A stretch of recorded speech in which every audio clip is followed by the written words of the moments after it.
So you don't want to go to college. Are friends and family throwing words at you like job security and financial stability? What if I told you there was a career where they'll pay to train you? You'd be able to afford the things you want. There's a position open right now in every major city in the country. You don't need a college degree to take the right step toward a lifelong career. Make your move. Make your mark.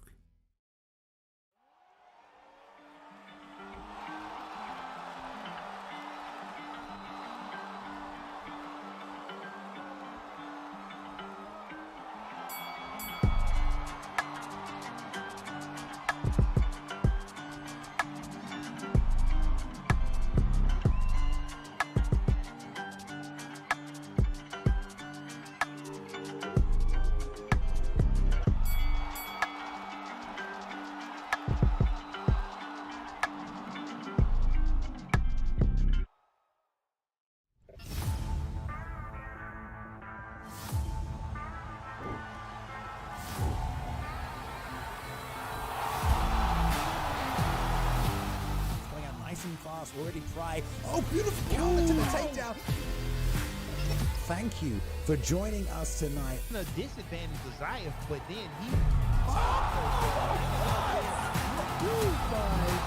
Waiting too much on Trixie. Nice shooting, good turning.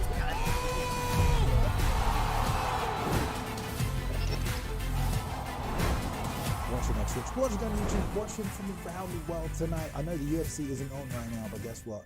The virtual octagon is here.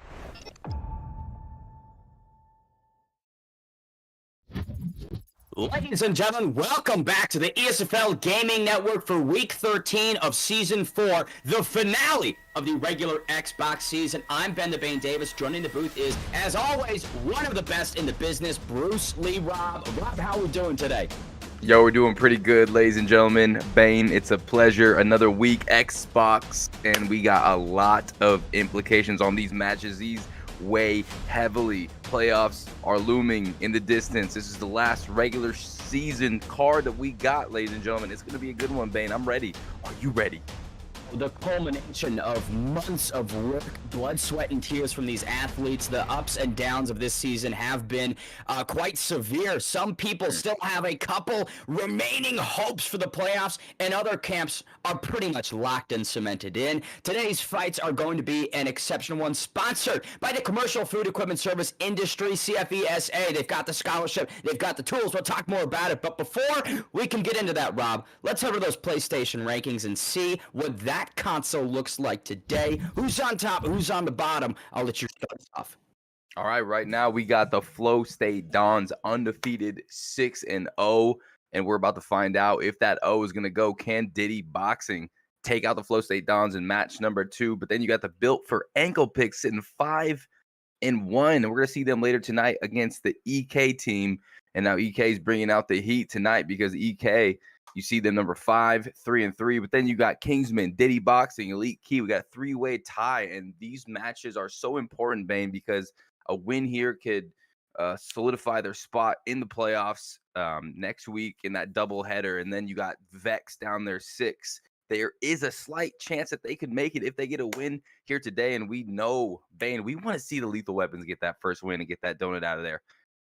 Absolutely. Now, before we really head over into the Xbox side of things, the PlayStation rankings on top. You've got No Mercy at 5-1. The Kings trailing at 4-2, as is Dark at 4-2. Bang Bang Bullies 3-3 with EK on that console. Toon Squad and Showtime Killers rounded it out 2-4, and the Killers in Action are at 1-5 on the PlayStation side. We just heard about the Xbox ones. Before we get into our first matchup of the day, let's head over to the Xbox rankings and just see for the finale what the rankings look like. You've got, obviously, the Dons at 6-0. They've been immaculate this season. Built for Ankle Picks is right on their tail at 5-1. Kingsman, Diddy Boxing, and Elite Kings are all tied at 3-3. Their playoff hopes are seriously hinged on tonight's fights. Vex 2-4, Bang Bang Bullies also 2-4, and you can see the Lethal Weapons with the most unfortunate season to date at 0-6. Week in and week out, they have been pummeled,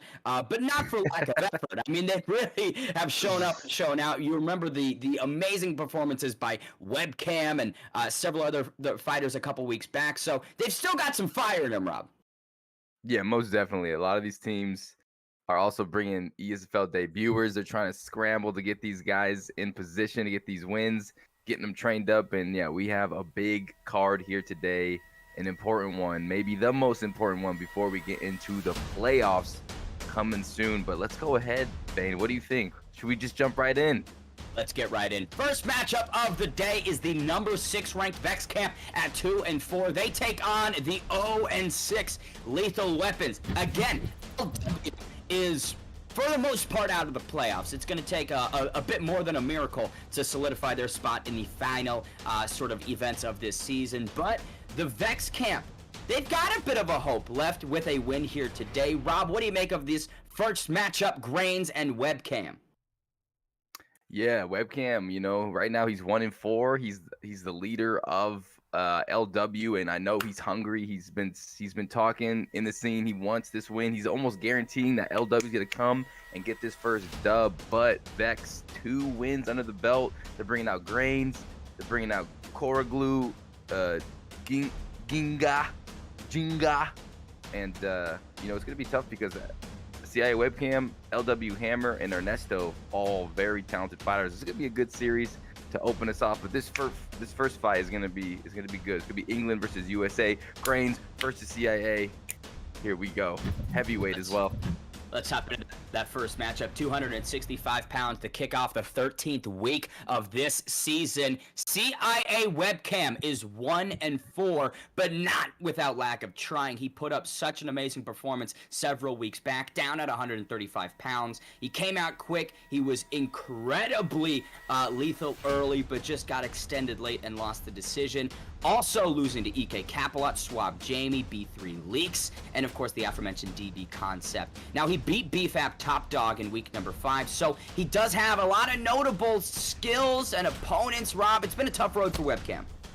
It has, and he's such a talented player. He's just been going against some really devastating killers out there, and that's the Esports Fight League. You're going to go against the best. But yeah, there's Grains locking in Johnny Bones Jones, 2-1. We'll see what Stipe. We'll see if Stipe. I'm hearing some. Yeah, the party chat on potentially. Kill the party chat there. A little corner advice. A lot goes into this, Bane. A lot goes into these matches. But here we go. Our Stipe Miocic versus John Jones. What do you think? Johnny Bones obviously possesses so many different skills, elbows, knees, that clinch is hard at 205, but up at 265, you'd have to believe that the former champion Stipe Miocic could go tit for tat with them. We get going, Season 4, Week 13, the finale of the Xbox side. Rob, we're locked and loaded. We are locked and loaded. This is a huge match for Webcam. Can he set the tone for the rest of his team and get this first one under the belt? LW desperately needs it, but here we go. Opening up with a nice straight. And beautiful. Slip Look hook, at that. Bane. Tripling up on that right hand is CIA Webcam, and what's more of a measured performance through the first minute. But Grains sticking with the 1-2 combination, Rob. 1-2 bopping that dome right there. There's the takedown. Nice little single leg takedown. This is where John Jones wants to be. Good takedown by Grains. Now, if you know someone that might be interested in a career as a commercial food service technician, share that scholarship info. The CFESA is an amazing organization with a lot of knowledge to impart to future technicians. 3:30 left in this round. Great to know right there from Stipe. You can tell Webcam has been working on the ground game, Rob. Most definitely. He's a very well-rounded fighter, and that was a nice momentum sweep. Now he's on top of John Jones, and right now just trying to build up a little GA and maybe look to see where Grains wants to go. Both guys. Oh, there's the move there by Grains, and still not out of the woods yet. These body shots are not fun. Definitely what Webcam has to do. Tire out Johnny Bones Jones. Really attack that stamina and that midsection. Got to think that that's going to pay dividends later. You think, though, the more boxing-focused Stipe, not really a person that you'd want to have selected when you're rolling around on the ground, Rob. Yeah, most definitely not, you know. On top, I think Stipe's okay. and John Jones off his back. I'm not even sure what those stats are, Bane, but I got to imagine we don't see John Jones too much on his back in the UFC, so probably not the best.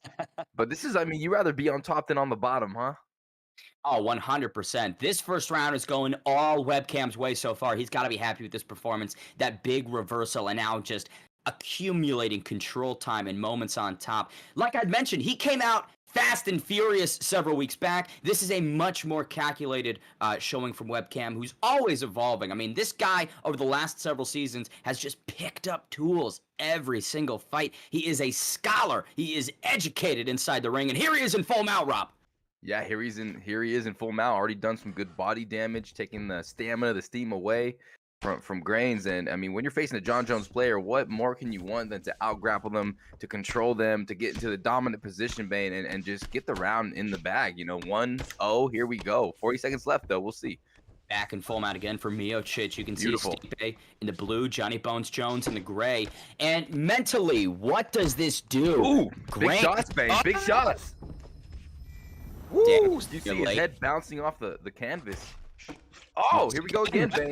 10 seconds. Can he finish it? Oh, my gosh. Webcam, 1 round needed at 265. He picks up his second victory of the season in the last week of the regular show. What a performance by Webcam. Talk about clinical. He took him to the doctor and prescribed him some fists, Rob.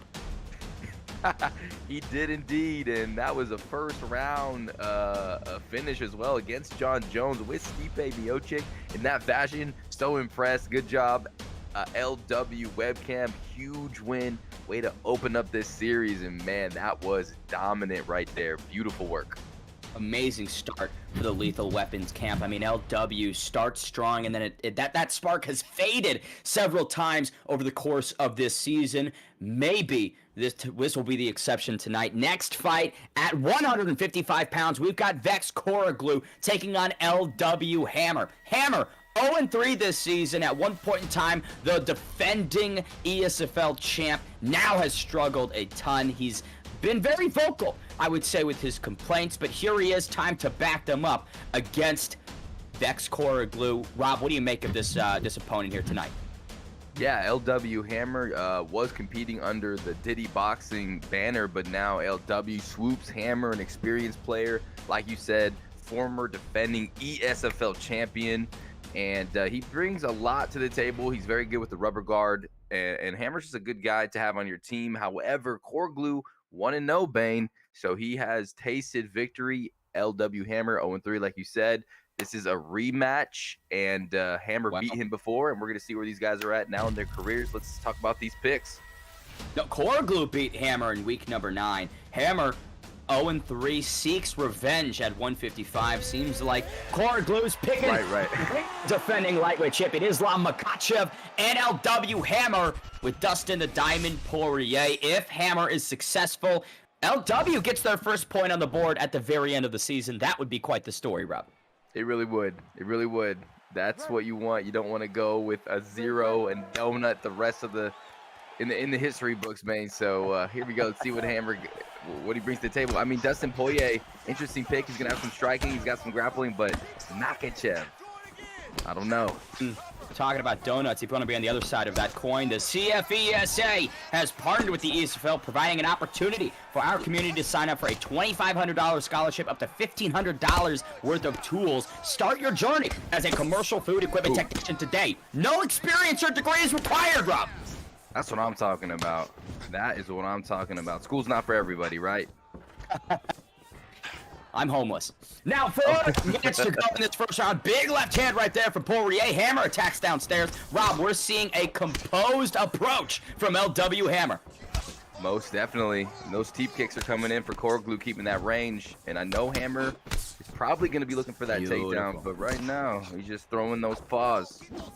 You know, interesting when you look at the stylistic matchup that LW Hammer is up against. Islam Makhachev, you'd think if it goes to the ground, the Dagestani would have the edge, but here's There it the is. for Poirier. And that's Hammer's game. He wants to get the fight to the mat, side control position, unable to get that denial there. But on top is Hammer, where he likes to be. The one big aspect of LW Hammer is that rubber guard. It was also known as the hammer guard. When he got people inside of it, it was a nightmare to get out of. But look at this, Islam Makhachev with a reversal rub. And now Bane, speaking about that rubber guard, this is where he can put it in, but no, Koroglu says, I'm just going to stand back up and just start throwing bombs. With Makhachev, goes for the turning takedown, gets him into side control. Good stuff by Koroglu.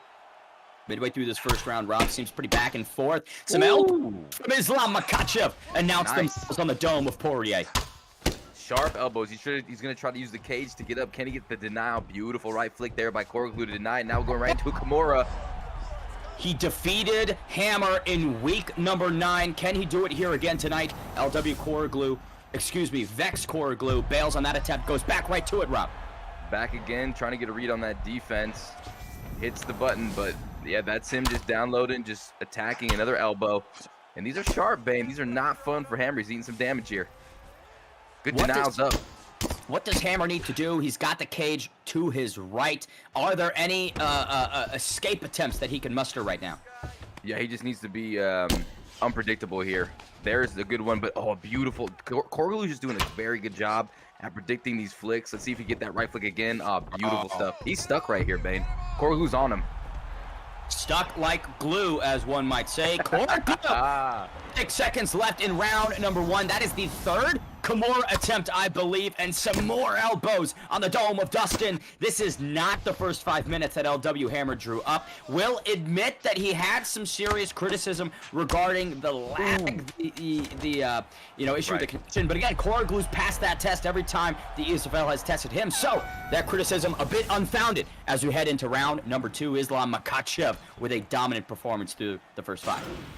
Yes, the USADA, he's not tested positive for any banned substances, any lagginess in there, Bane. But here we go. That was a dominant round for Koroglu, and I don't think Hammer wants to go back down and get dominated like that. We'll see if he tries to keep the fight standing. I think that he should, but we'll find out what he decides here.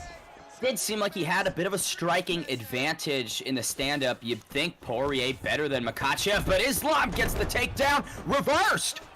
Beautiful late denial there by Koroglu, or excuse me, by Hammer there, and that's what he needs. The Dagestani's got some hands of his own. Great connections right there, but look at that, Poirier pushing forward. Pushing forward, but now getting pushed back by Koroglu. Beautiful spinning back kick lands, and now opening up with the double jab. Hammer's starting to get a little loose here. A lot of those ground strikes have resulted in a near 2-to-1 differential. Koroglu with 46 strikes, Poirier with about 24 landed through the first 7 minutes. LW Hammer has got some ground to cover. Here comes some clinch strikes. Yeah, he really does. Koroglu's done a good job at that head health, and another takedown right back into that side control where he dominated so well. And those up flicks are so nice. He keeps getting those every time, Bane. Now he's in the middle of the octagon, miles away from the cage. Mount for Makhachev. 3 minutes left, Rob. This is bad for LW Hammer. This is terrible. A lot of time on the clock for Koroglu. We're going to see the posture up. He's going to use that with the stamina advantage to get to the side control position where he loves, where he slices, and he dices with those elbows. You know, getting back to the feet might not be for LW Hammer, and college might not be either, but that doesn't mean he can't have a well-paying career. Check out the scholarship opportunity being offered by the Commercial Food Equipment Service Association and apply today. Scan that QR code to learn more. Koroglu landing some lethal ground and pound on Poirier. Oh, big shots by Koroglu, and at this point, Hammer is very compromised. His head health is low. He's being dominated right now at his own game. And whenever you get dominated your own game, ooh, but look at this little flick right here. Counter. Nice job. We have to remember at one point in time, Hammer was regarded as one of the best grapplers inside the ESFL with the techniques he utilized. He's really reaching into that bag here tonight. 90 seconds left in round number 2. Yeah, able to get back to the feet. We'll see what he does. He's putting on some pressure, but Koroglu fighting so well here. Really utilizing those body strikes a lot. Couple elbows by Dustin Poirier. Big body kick on the Dagestani. Hammer letting it fly. Hammer letting it go. He's really trying to slip and rip. There's the takedown again. This time the sprawl, though. Hammer's ready for it. Look at that. Dustin Poirier fishing for a Darce choke potentially, or an anaconda. He's not going to have enough time to get this one in, but We're seeing a little bit of the lagginess going down right now live, but good fight so far, Bane. These guys are going at it. He's trying to rip his head off, Bane.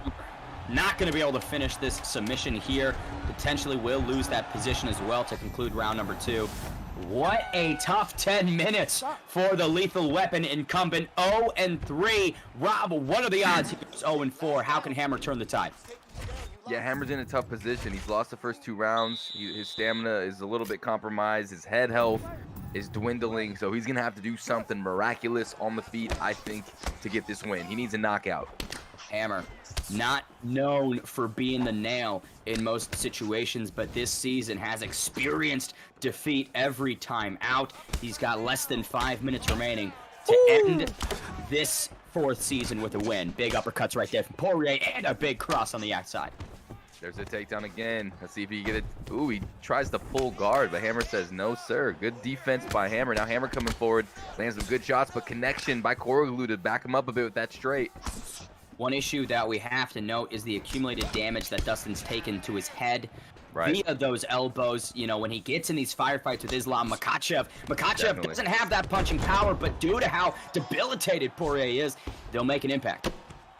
They definitely have made a big difference. He's probably landed about 20 sharp elbows, and that turning takedown right in his side, oh my goodness, he's just chopping him down. The blood is splurting. The denials are on point right now by Koroglu. Finally able to escape his hammer, but right into the full guard or full mount. Oh my goodness, Bane. This is just bad move after bad move for LW Hammer. Now Koroglu searching for a pretty tight sub here potentially. Rob, let's go with it. 3 minutes remaining. And Dustin Poirier, gassing. Hammer is struggling right now, eating some big shots. Koroglu letting it fly, hooks, straights. He's all over Hammer right now. LW Hammer has struggled. He has been dragged to the depths all season. Seems like that will be repeated here tonight, midway through round number 3. We need something to get out of this position. The Dagestani is just gripping him. He is toast here, Bane. I think he's going to rip his arm off right here. I think he's got this. Stamina low on Hammer. Koroglu's already got a good read on the defense. This could be it, but he lets it go. Hammer defends well. Right back into it, though. Islam Makhachev has been hunting for that Kimura all fight. 15 minutes of looking for that bone-breaking submission. He's got 90 seconds left. What are the odds he gets it done right here, Rob? The odds are probably about 95% here. As the submission progresses, it gets harder and harder to defend. The pressure, the heartbeat. Oh man, Bane. Moments away here from we being go. Forced to submit. That elbow's gonna snap. Oh no! Oh, he broke it. Dustin Poirier rendered a helpless heap of bones on the canvas. The Dagestani Islam Makhachev victorious tonight. Vex Koroglu 2-0 this season. He wins in the rematch and just puts salt in the wound of LW Hammer. Yes, beautifully put. Vex Koroglu coming out 1-0 now, 2-0 against a legend like Hammer, and just was all over him. That takedown right into the side control, Bane, was just beautiful. His ability to land those elbows and then, you know, to dominate with that up flick and then just kind of combo off of that and just get a bunch of good dominant flicks and just control Hammer. I mean, it was just a little bit overwhelming for Hammer, in my opinion. Koroglu showing that he is getting so much better, and his game is very well rounded. After the months of PT needed to reconstruct that elbow of Dustin Poirier, LW Hammer 0-4 this season. It's tough, you know, when you go out there on the biggest stage and you come up short every time. But at the same turn of phrase, next season, right? You got to look forward and look ahead. It's all educational. 4 losses this season. We'll see what LW Hammer can do next time out. But talking about the next one, Rob, the final matchup between Vex and LW, it's 1-1. It comes down to the Mexican LW Ernesto as he takes on Ginja in his ESFL debut. Rob, what do you make of this matchup? Yeah, this is going to be a cool matchup because this is the best of 3 now here before our eyes. Who's going to take it? LW, are they going to get their first win?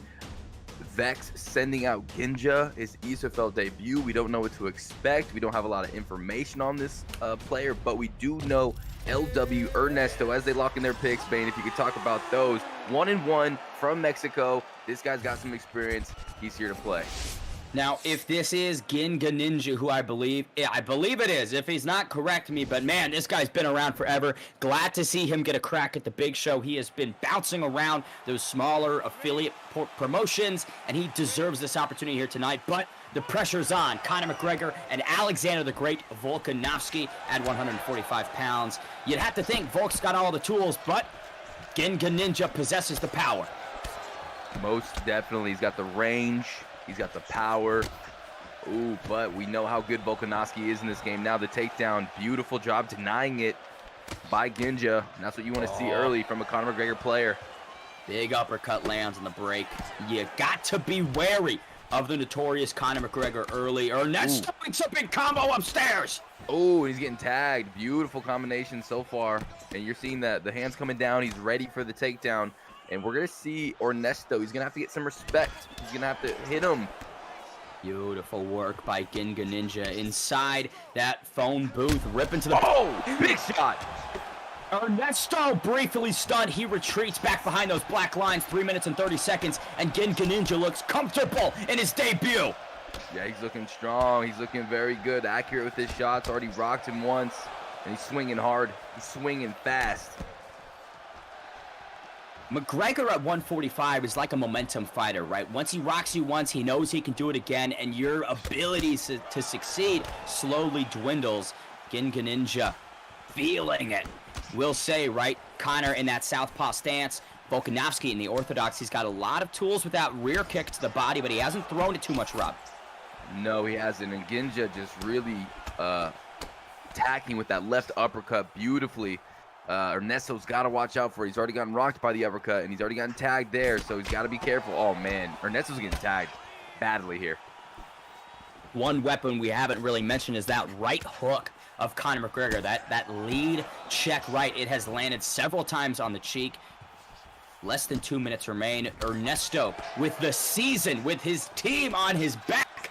He's done it before. Can he do it again tonight and secure his second ESFL victory?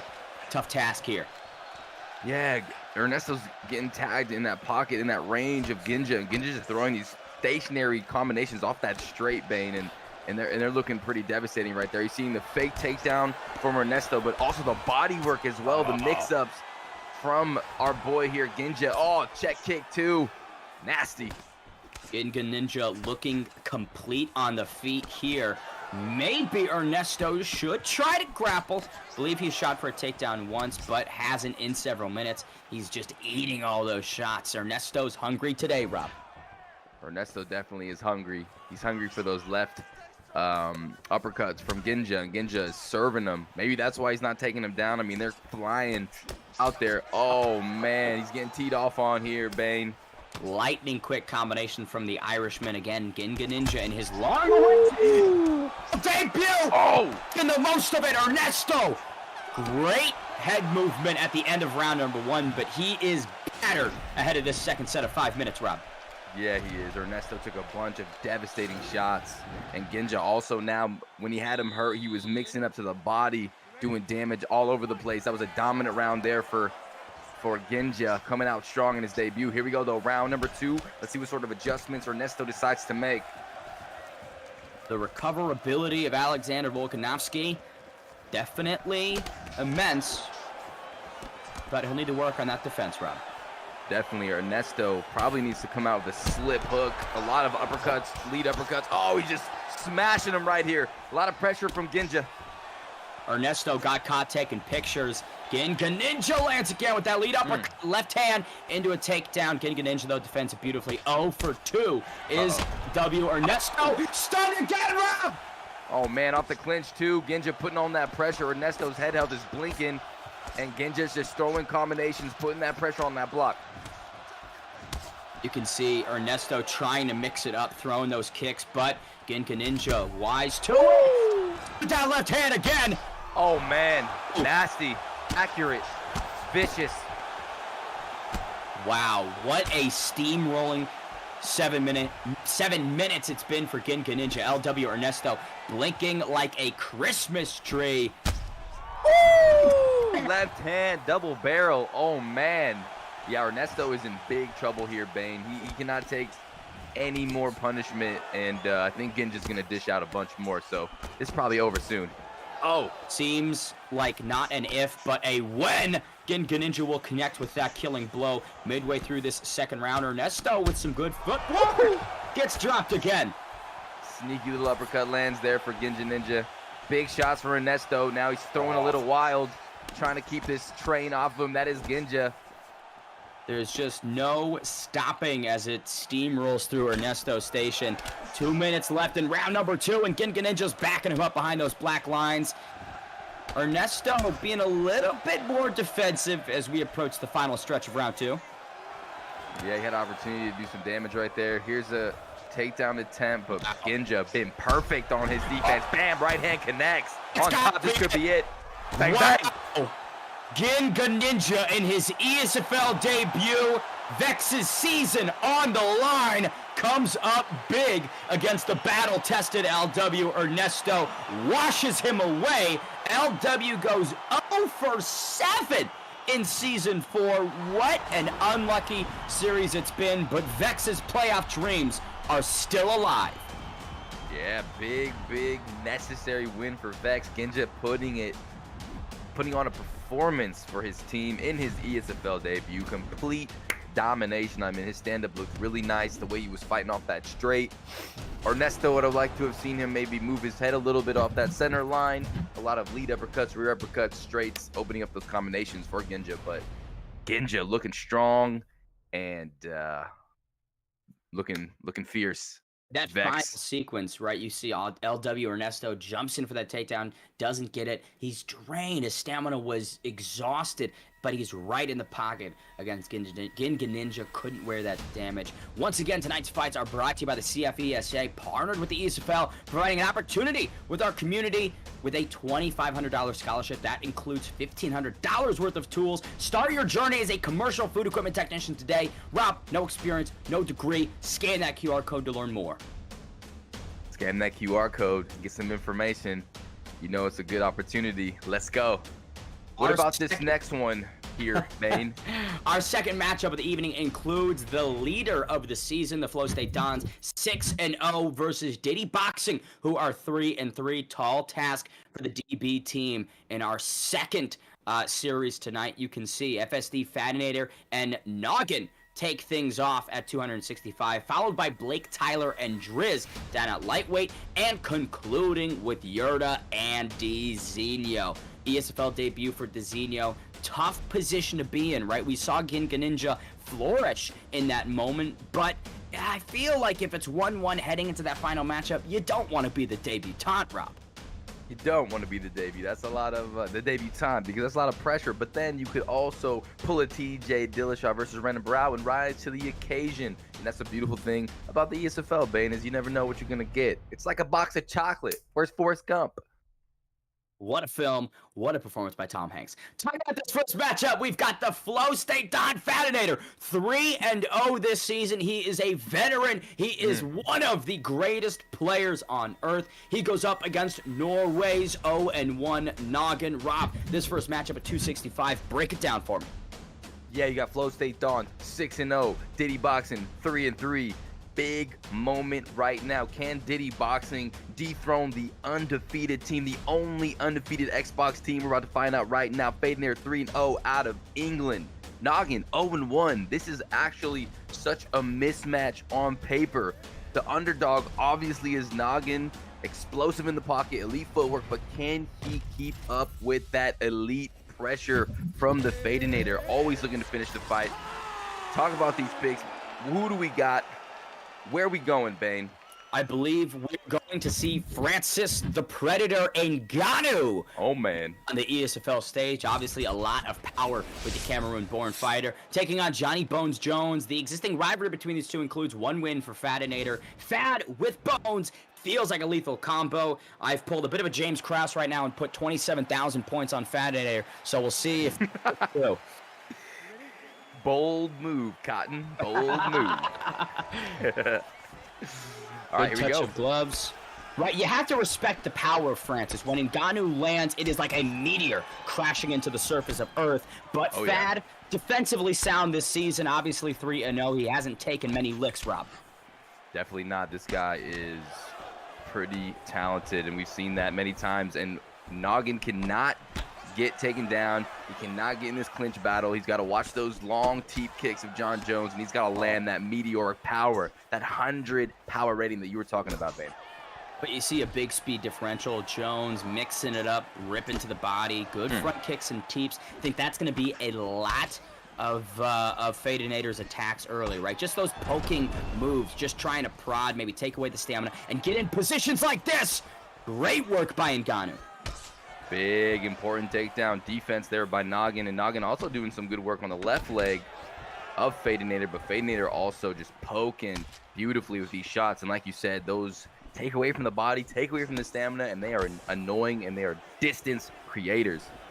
Noggin double jabbing his way into the pocket, but nothing really going. Johnny Bones Jones has that guard quite high. Leg kick checked into a check left, Rob.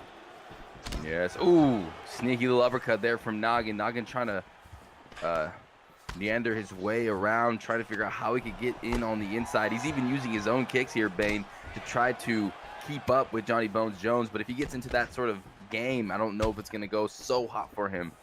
You can't go tit for tat with a guy like Fadinator. I mean, that plays directly to what he wants to do, slows the tempo of the fight down to a lull, and you can just tell that Fad's going to take over on points. But this is what Noggin's got to do. Cloister, pressure, and work that power in. Beautiful jabs. Takedown from though. Oh, absolute beautiful. Ducks under that hook. Goes right for the takedown. Just so sweet and precise. And we've seen a lot of guys taking him down right into the side control position. And now Fadinator is in the driver's seat. But against the cage, Noggin can get up, but a beautiful pass over there to the backside. That was over 500 pounds of muscle hitting the canvas as Johnny Bones Jones goes to working on the grappling with an elbow now on John Bones Jones. What a sick flick there by Noggin to reverse that position. What a catch. Now on top, kind of saves himself a little bit. Plus getting some control time right into the side control position, landing some elbows here. Noggin closing as one of the biggest underdogs of the season. Only 2% of the betting community has laid some money on him. He's got 1.6K points to 70,000 channel points on Fadinator. He's fighting up a mountain tonight, but good first round from him, Rob. Yeah, that is an underdog if I ever said so. Oh, connects with that uppercut though, Bane. Big shot. The huge power from Ngannou. Most significant moment of this first round. You can see Fadinator wants to uncork some power of his own. I mean, that is a big moment right there. One stun, but the significant strikes going into the favor of Fadinator. Hard to judge the round there. Probably Fadinator still, but that's what you need if you're a fan of the B3s. Noggin, definitely happy with that performance. Big leg kick. He knows he can stun him. That is a problem for Fadinator. Now a couple jabs from Ngannou. Excuse me, Diddy boxing, not the B3s. But yeah, definitely. Here we go, round number 2. A little bit of a stamina advantage. And here comes Noggin, Bane, putting on some big shots, really throwing that uppercut. And you're seeing Fadinator try to read and get the pull counters going. But I like this pressure from Noggin. I love what he's doing with that jab. He's just peppering, keeping it in the face of Fadinator, disrupting the movement. But look at Fad, mix it up, keeping that head off the center line. Yeah, mixing it up and getting that slip straight overhead. Devastating shot, and there's the takedown again. Able to get Noggin back down to the floor on top of John Jones is what you want for Fadinator here. You can tell, right? He tried out the striking in the first 5, didn't like it. Here he is in full mount. Bad news for the Cameroon native, Francis Ngannou. Oh, with that right side denial, too, he's going to be able to posture up, land some John Jones ground and pound. Oh, big hooks land. Oh, Noggin's not doing well here. His stamina's gone, Bane. This is scary. Posture up once again, just going to town. This is the Fadinator that we know, a wrecking ball of offensive power. The Englishman is in the driver's seat midway through round number 2. He is in so much trouble right now, really trying to just get his breath back, trying to get that stamina back, but all over him is Fadinator. He's going for some sort of knee lock. The flashy Fadinator wants to make a statement here against the Norway-born Noggin. 2 minutes left. We've got a bit of lag, Rob. a little bit of a knee bar attempt here, and it looks like he may get it. These get harder as they go, and we're gonna see another submission here. He's gonna rip his freaking leg off. Wow, that is all she wrote. Oh! Johnny Bones Jones gets the tap. That's it. First fight of the series between the Flow State Dons and DB go to the Dons. Fadinator got tested a little bit in round number 1. He felt the adversity of Ngannou, decided path of least resistance was tearing apart the ligaments of Ngannou. Rob, what a showing by the now 4-0 Fadinator. The way you said that made me cringe on the inside, Bane. My goodness. But yes, the ligaments have been torn. Fadinator now 4-0. Dismantles Noggin, who put on a good performance. Came in, was throwing the jab, had a nice little uppercut connection in that first round. But Fadinator staying strong, getting that first win under the belt of the Flow State Dons, on their way possibly to 7-0, going to the playoffs undefeated. But up next, Bane, we got some special competitors here. Who do we got, Bane? He is on the Mount Rushmore of the UFC 4 EA UFC franchise in general. Mr. Money in the Bank himself, Tyler. Some of the tastiest striking in the game. When he mixes it up, it's a masterpiece to watch. He beat he lost his first fight, B3 Leaks, coming off of a long suspension. So Blake Tyler in a position, Rob, that we haven't seen him in before. Seeking vengeance. He's looking for a win more so than any other time he's fought out. Who does he have in front of him, Rob? He's got Diddy boxing Driz, 1-2, fight out of the England lands. He beat Vex Grains, who was undefeated at the time, Bane. Lost his debut to KM Capilotti and lost week 11 to LW Ernesto. But he is here now to get this one back on track.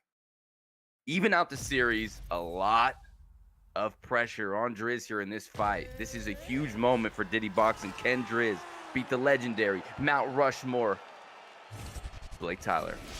Once again, Driz needs to keep DB's playoff hopes alive with a win here against Blake Tyler. A lot to ask of the Englishman, but you know what I do have to ask, Rob? If you know someone that may be interested in a career as a commercial food service technician, share that scholarship information. You don't want to miss out on the CFESA.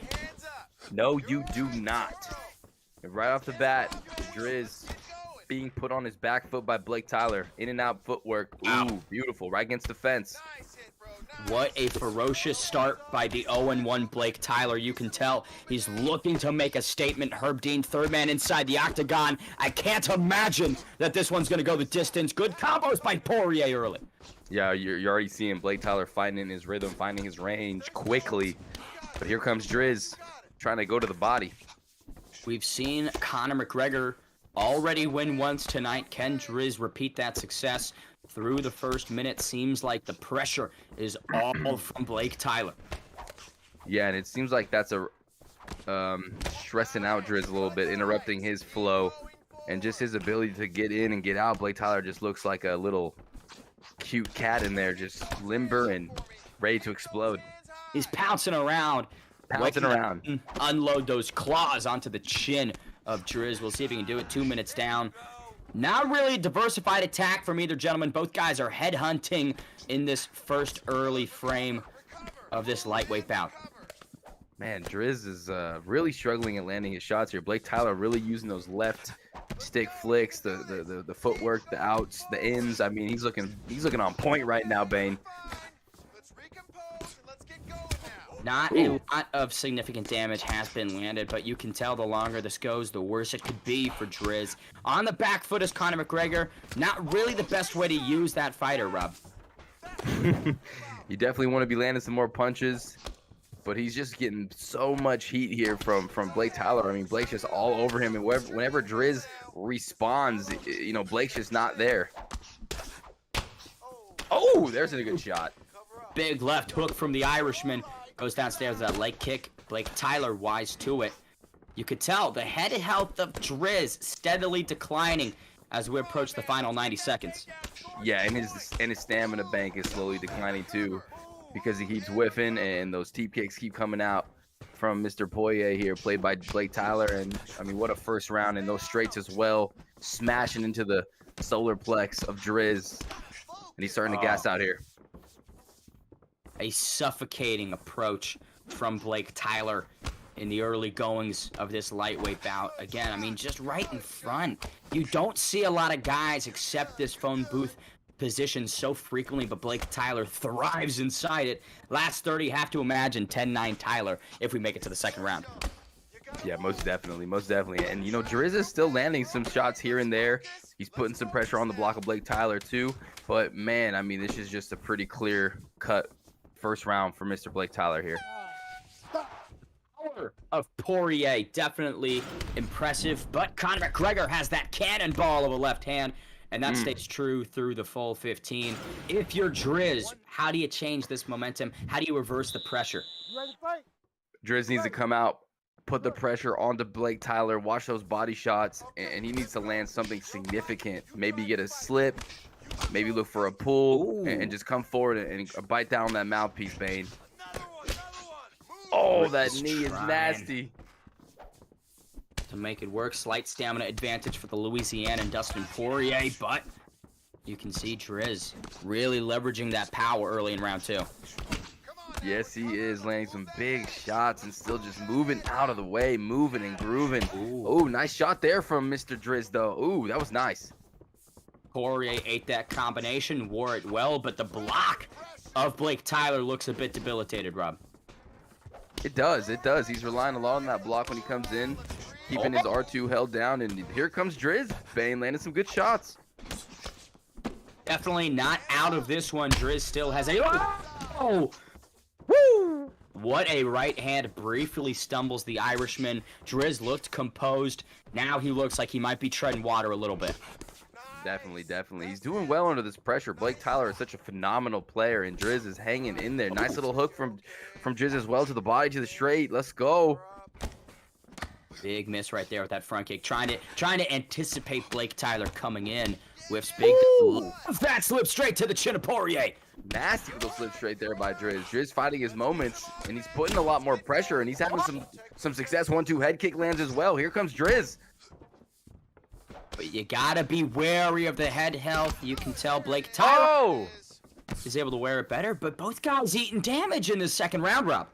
Yeah, look at that block on Blake Tyler. Look at the head health. Driz starting to chip away. And with that power of Conor McGregor, I mean, anything could land, and it could be over just like that. Oh, slip punch right there from Tyler. We already expect to know that he loves to keep that head off the center line. Driz trying to do his best to find it. 90 seconds left in round number 2. Once again, tonight's fights are brought to you by the CFESA.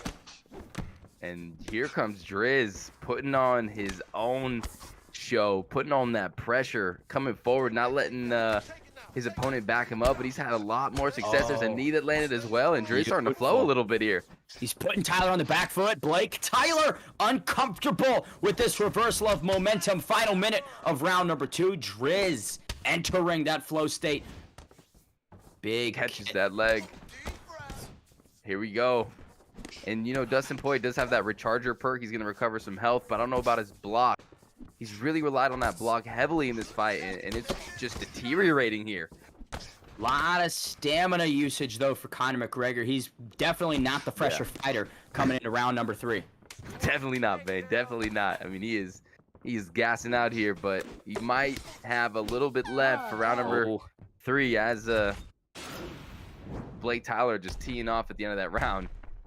It's been tight on the stats. You can see the first round Poirier had a lot more strikes, but in terms of significance, these guys are less than 5 strikes apart. Last round between these two, once again, the hopes of DB and their playoff dreams ride on the shoulders of Driz. Herb Dean gets us going for our last 5 minutes here, Rob. Round number 3, here we go. And yes, see, look, Driz has enough stamina here to muster up a nice round, but Blake Tyler still has done so much damage to Driz. Each guy dangerous. Tyler! Oh! Down! Beautiful slip straight connects, the accuracy, the devastation right into the side control position. Wow. Bane, we've seen this a lot tonight. within the first minute of round number 3. Driz in the most unfavorable position of the fight. If you're Blake Tyler, you've locked up this victory if you hold him here for the next 5 minutes. Yeah, definitely. That would be a smart play. And that's probably why he went for that takedown. And these shots are just no fun, taking away that stamina. And they're going to go ahead and stand back up. But here comes Driz. He needs to go hard here, Bane. He needs to throw down. This is do or die for the DB incumbent. 3 minutes and 30 seconds remaining. Head health is definitely... Oh! He pays for that attempt. Here comes Blake Tyler. Looks to close the show. That's it. What a TKO stoppage in round number 3. The Dons still undefeated in season 4. Blake Tyler notches his first win of the season. Mr. Money in the Bank cashes tonight, Rob. Shorty, what you drank. And, man, it was just that spinning heel kick. You saw Driz try to go for something a little bit wild to get himself that dub, and those little moments are so important because after that sequence, Blake Tyler comes in, I think, with a 1-2, closes out the show. I think he lands a hook, and then that's all she wrote. Blake Tyler looking phenomenal. Driz, though, putting on a wonderful performance there, staying strong under the heat of Blake Tyler, and, I mean, what a match. What a fight. But, yeah, there it is, Bane, huh? Flow State Dons undefeated this season, 7-0. What a wild ride.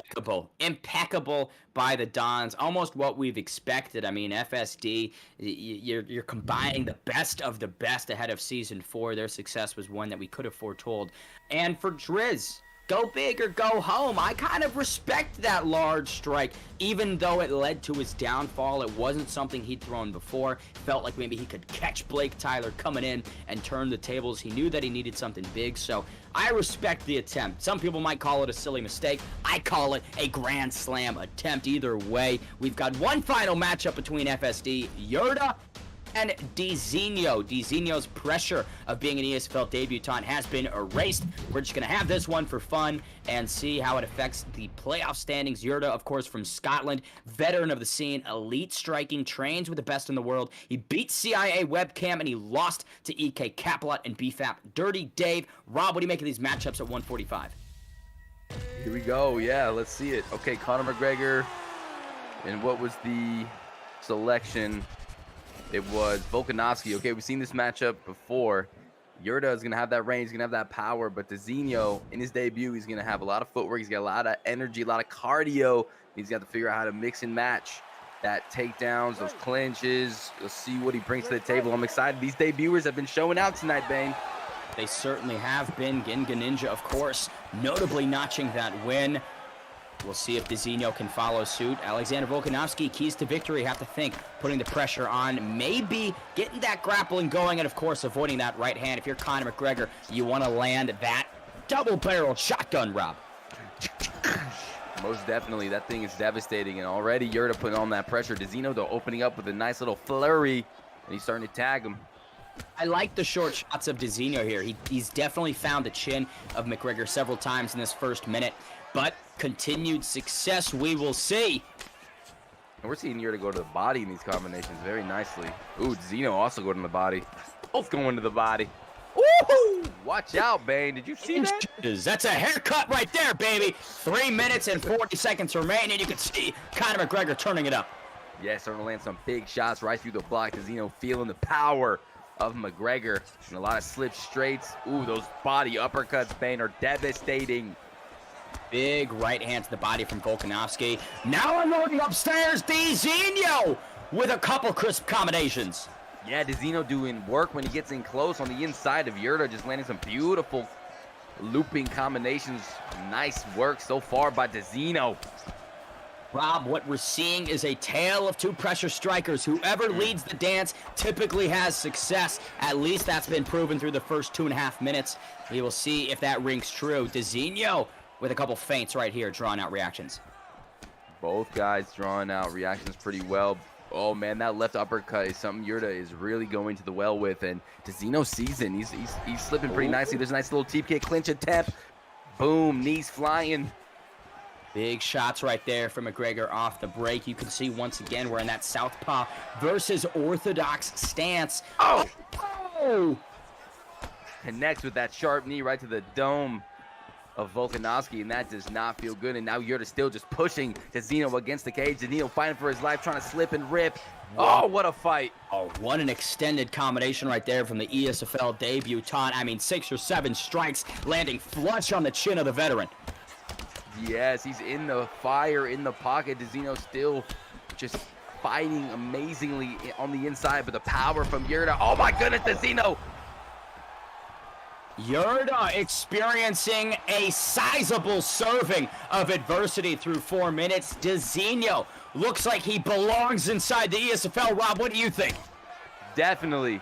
Beautiful debut tonight, fighting a dangerous Yurta, trying to take him down. Yurta able to deny it, and here comes more knees to the body this time. Uppercut to the knee, uppercut to the body as well, and that was nasty. Big hooks onto the guard of McGregor. Yurta a bit worse for wear in the cardio. What's been a long round number 1, finally closing out. Have to think, if you're Dezino, you're pretty impressed and happy with this performance so far. Very impressed. And you saw in that replay, The Rock, when Yurta threw that lead body kick, he got clipped with that left hook. And yeah, Dezino's doing a good job of going on, getting in on the inside, landing his combinations, and also moving away from that left uppercut and just kind of utilizing his head movement to gas out Yurta. Oh, there it is, wow. Bane. Reversing the momentum again. Yurta has that left hand from hell, and he's unloading it early in round number 2. Yeah, he's looking for it, and Dezino finally eats it. He don't like it. He's holding that block pretty nicely, but Yurta trying to block break him here. Oh. Stinging combination from Dezino. Had a bit of poison on it. You could see total strikes landed 54 for McGregor, 45 for Volkanovski. While he might not have landed as much, he's definitely throwing some significance. Is that blue corner? He's looking like a Clorox wipe out there, Bane. He's looking clean as hell. He's washing away 99.9% of germs. Talking about percentages, the commercial food equipment service industry is one of the most stable and in-demand industries out there. CFESA has partnered with the ESFL to provide an opportunity for our community to sign up and win a $2,500 scholarship. Oh, that from Dezino! What a duck sniper right hand for Dezino. That was dirty. Puts down Yurta. You can see Yurta is anticipating that midsection work from Dezino. Left hand lands. And Dezino tries to get a little pull counter, but just a little bit wobbly there, not fully recovered. But that elbow still almost lands. These guys are going at it, ladies and gentlemen. What a fight. Wow, look at that again. Yurta throwing that rear uppercut. Dezino's avenue to the body is closed off for now. Final 2 minutes of this second round, Rob. Final 2 minutes, and I wonder if Dezino is going to be able to slip that rear hand, because sometimes Yurta's throwing the hook, sometimes he's throwing the uppercut, but here comes Dezino putting on that pressure. Oh, beautiful knee right there from Volkanovski. And the stamina, Bane, the stamina.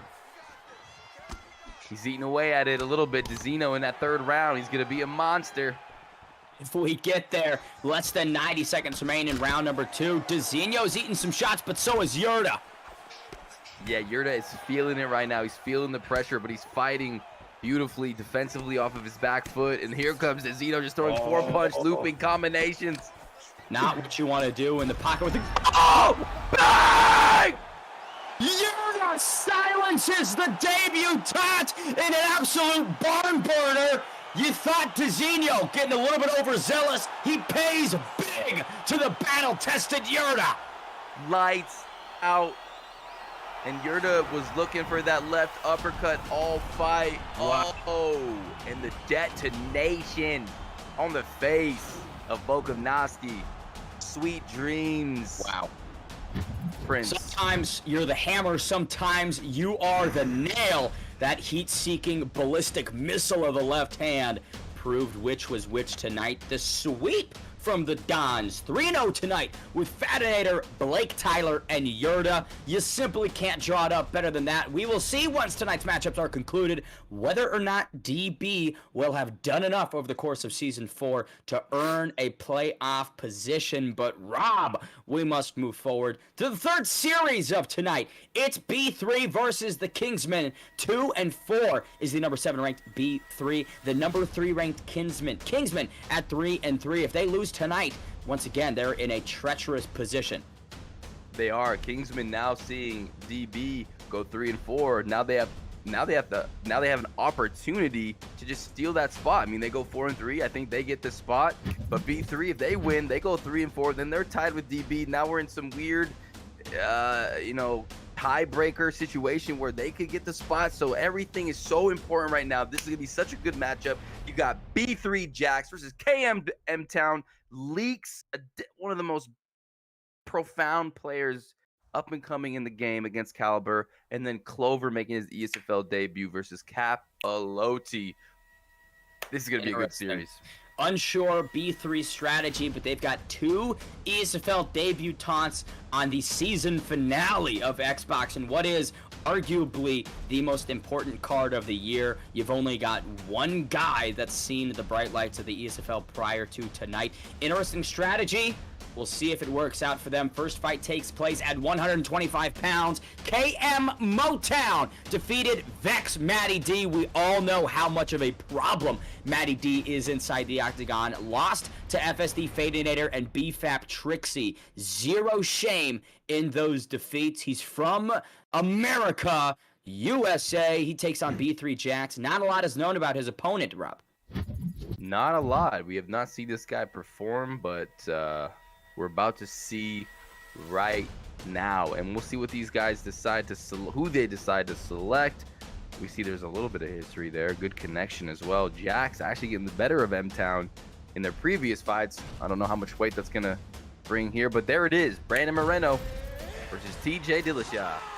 At a 125, the narrative is Dillashaw's durability, not what you want. The Assassin Baby certainly packs a punch. We will see who advances. We're about to see. This is a big matchup. This is a big first. This is a big opener here in this series to set the tone. Is always important in this first matchup. And here we go. Herb Dean, our referee tonight, and it's going to be a barn burner. I have a feeling between these two, and I think Bane is back, looking better than ever. To let my small wiener dog out. There you go. Had to use the bathroom, huh? No, I have a small dash hound named Delilah. She needs to leave. There you go. Person of round number 1 at 125 pounds. The Assassin Baby shoots in for the takedown. Dillashaw, though, avoids. Dillashaw avoids. Jack's a little bit low on that stamina, but still pushing the pace. And we've seen a lot of fighters, the ones that push the pace, having more success throughout this card so far. Talking about pushing the pace. If college might not be for you, that doesn't mean, Rob, a well-paying career can't be. Check out the scholarship opportunity being offered by the Commercial Food Equipment Service Association and apply today, not tomorrow, today. Scan the QR code to learn more. Scan it. There's the takedown. But defense by Jax, holding up strong, going to the body. Oh, now he has him against the cage, and he's keeping that pressure up. Good clinch from Moreno, reversing the position, pressuring Dillashaw up against it midway through round number 2. Rob, these guys are evenly matched. Yeah, they are. And M-Town, very smart to grab that clinch and drag him right to the mat. Side control position. And the escape there from Jackson half guard. There's the posture up. Testing strikes right there. Yeah, just trying to figure out what Dillashaw is going to do. Motown looking potentially for that full mount position. Now back to a posture up. Popped him with the hook. Another one. M-Town just being patient, going for that arm triangle a little late there. Trying to build up that GA there, Bane. Postured up position. Jack's doing a really good job defensively on the ground here. I mean, he's mitigated a lot of the damage. He's controlled the posture. Admittedly, hasn't found his way back to his feet, but not really allowing Motown to transition in. What a reversal by Jax! Very nice. Built that GA. Hit the move perfectly, and now on top. We'll see if he wants to stay here, if he wants to get to the feet. Right now, just teeing off on that body, building up that GA. You know, while I sang the praises of Driz in the, last series, I will admit tonight's fights aren't necessarily the places to take risks and be flashy. You know, when you've got the Kingsman and B3 both with very good chances of making the playoffs, you want to fight with the best game plan in mind, the path of least resistance. So we might be seeing a lot of grappling down here at flyweight. Great point, great point. And we have seen a lot of this position, the side control position. We've seen some full mounts, a lot of grappling throughout this card. And there it is, Moreno on top, ending the round. That was pretty close, but I think Moreno, whoever's playing Moreno, is doing what he needs to do here, Bane. Yeah, B3 Jack's doing a great job with the former bantamweight king, TJ Dillashaw. You can tell that he's used that player an immense amount of times. Definitely. M-Town just looking beautiful, but here Jack's just teeing off, just throwing and just pounding the face and pounding right through that block. Oh, look at him just let it go, but watch out for the pull counter. M-Town connects. Detonation, Bane. Jack's getting a little bit too much in love with their hands. The assassin baby seeks another soul tonight. Can he find it? First minute of round number 2. Jax survives. Just pounding Jax in the mincemeat right here. M-Town almost getting the finish, and that's going to build confidence. Sneaks a couple straights down the pipe, and TJ's head health is not looking good here, folks. B3 Jax forgot to give some respect to KM Motown in the early frames of round number 2. Paid for it big. Lacerations across his nose. Rob, that is some crimson blood leaking from the face of Dillashaw as he secures a reversal. Yeah, it is leaking a lot, and that was a beautiful transition there to get out of that position. And now, you know, Jax was having a lot of success with his pressure and his striking, but he's got to watch out for those pulls because M-Town is looking for him, and he's already been devastated by one. Woo! Both guys have the same idea right there. Great minds think alike midway through round number 2. Look at the head health of B3 Jax. He is certainly in a worse for wear position against Brandon Moreno. He is, but he's not too far behind right now. He's done some damage as well. It's very close, but yeah, you're right. Jax is taking some punishment, and he's got to be careful. 2-minute warning of round number 2. The assassin baby KM Motown letting B3 Jax have a lot of the cage tonight. Traditionally, he's a bit more of a pressure striker himself, opting to counter strike tonight. Man, he's slipping those strikes beautifully. If he just adds a right hook, M-Town could close the show here. But just being defensively minded, and still Jax just unloading. Lot of speed from the B3 competitor. TJ Dillashaw can rip combinations at a lightning pace. Right hand connects to the chin of Moreno. Yeah, he can. All right hand connects again. B3 Jax in trouble, slipping. B3 Jax! Last down. minute! Can Motown find the finish? Yes, he can! Bang, bang! Kingsman start with a win here tonight. B3 Jax goes to war, but ultimately is defeated. Rob, what an emphatic performance from Motown. M-Town just going right down the pipe in that last sequence. And as you see it right here, just straight punch after straight punch after straight punch. And that's all she wrote. Jax fought absolutely viciously, but just could not withstand the crisp combinations, the pull counters, the right hooks. I mean, M-Town, he looked real good, and he was fighting a motivated B3 Jax right there. Big win for the Kingsman, or excuse me, yeah, the Kingsman. Nice stuff.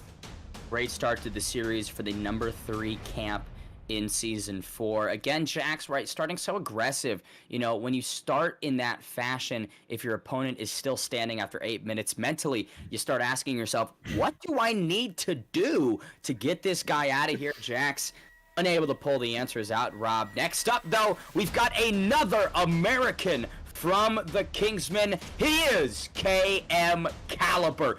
3-2 this season, one of the most tenured players inside the ESFL from the Kingsman. He is, of course, defensively sound, great under pressure. He thrives in those stressful situations and can finish the fight from anywhere, on the feet on the ground, top or bottom, he is dangerous. His biggest wins come against FSD Keza and EK Psycho Shark, and he only lost to the young prodigy himself, BFAP Zayaf. Rob, what do you make of his opponent, B3 Leaks? Whoo, B3 Leaks. This is a matchup I've been waiting for all night. You know, B3 Leaks defeated DB Doctor, LW CIA Webcam, Blake Tyler. He did lose to Vex Matty D 3-1. He's got elite and smart striking, great kickboxing, excellent pressure boxing. This guy is such a standout player, but so is Caliber. These two are like a couple of titans. They've done so well. They're so well prepared. They're incredibly talented, and I cannot wait to see this matchup. This is huge right now. What a fight we got here today. And we got Leaks playing as Conor McGregor and Caliber as Dustin Poirier, a striker's delight. This should be a fun one. Existing history between these two gentlemen: 16 wins to Leaks, 14 to Caliber. Herb Dean, third man inside the octagon. Here we go. Men could send themselves to the playoffs right here, right now, or B3 can stay alive. Big connection right there from McGregor early. And it's going to be a tough one for Caliber to close out here because Leaks is a monster. Big strikes right there from Caliber. You can tell he wants to play at range early in this one. B3 Leaks, though. We've seen the cannonball of Conor McGregor spell doom for several opponents here tonight. That history might repeat itself, Rob. Beautiful cheap kicks, and yes, you never know. It could repeat itself. Oh my goodness, Leaks just connecting with devastating power shots early. Caliber thrives in these types of situations. That knee was millimeters away from connecting on the Irishman. Woo! Man, Leaks looks good here. His teeps, his decision making. He's on point right here. You gotta peep the teep, Rob. They are leveraging the lower body inside the first frames of round number one. Leg kick miffs. Miss and whiff. Miffs. Leg kick miffs. And there's Caliber throwing that leg kick. He wants to attack that right leg of Leaks, but Leaks doing a good job getting out of the way. And every time, look how he times it. As soon as Caliber comes in, that's when the left teep's coming out, and it's just hitting him solid. In terms of game plan, you know, you talk with some of the guys from Caliber's camp. They say he's going to want to use those knees a lot tonight. Maybe try and tear away at the body of Conor McGregor. Yeah, that was pretty much the only shots that really landed were those initial knees. Leaks, the way he's moving in that right leg, of course. Oh, there's a straight from Caliber. Oh, man, a little out of range there, Bane, with that teep. Good left hit to the body from Caliber. These guys, Rob, are calculated as possible. Again, there is a lot on the line. You need to fight as tactically, defensively sound as possible. You do. And Leaks catches that leg. Oh, big shot by Caliber. And right now, it just seems like Caliber is getting eaten alive, slowly but surely, by Leaks.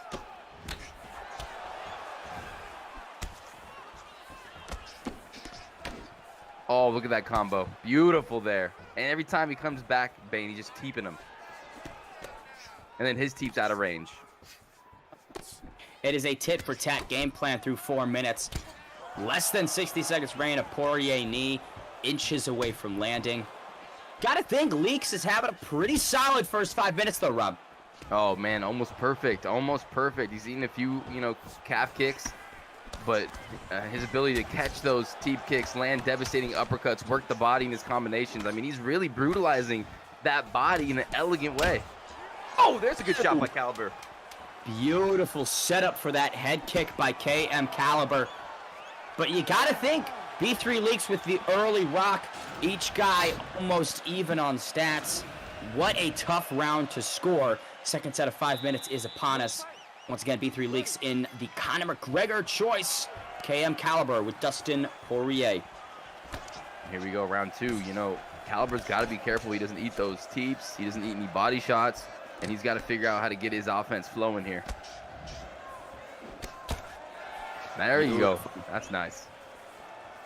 That's that quickness of Dustin Poirier. I'd love to see the body health of B3 Leaks because he has eaten a number of calf kicks to the lead leg of Conor McGregor, yet he hasn't changed stances. Yeah, some of those he's check-ins, but yeah, some of those calf kicks are landing. We've seen a few kind of buckle McGregor a little bit. Ooh.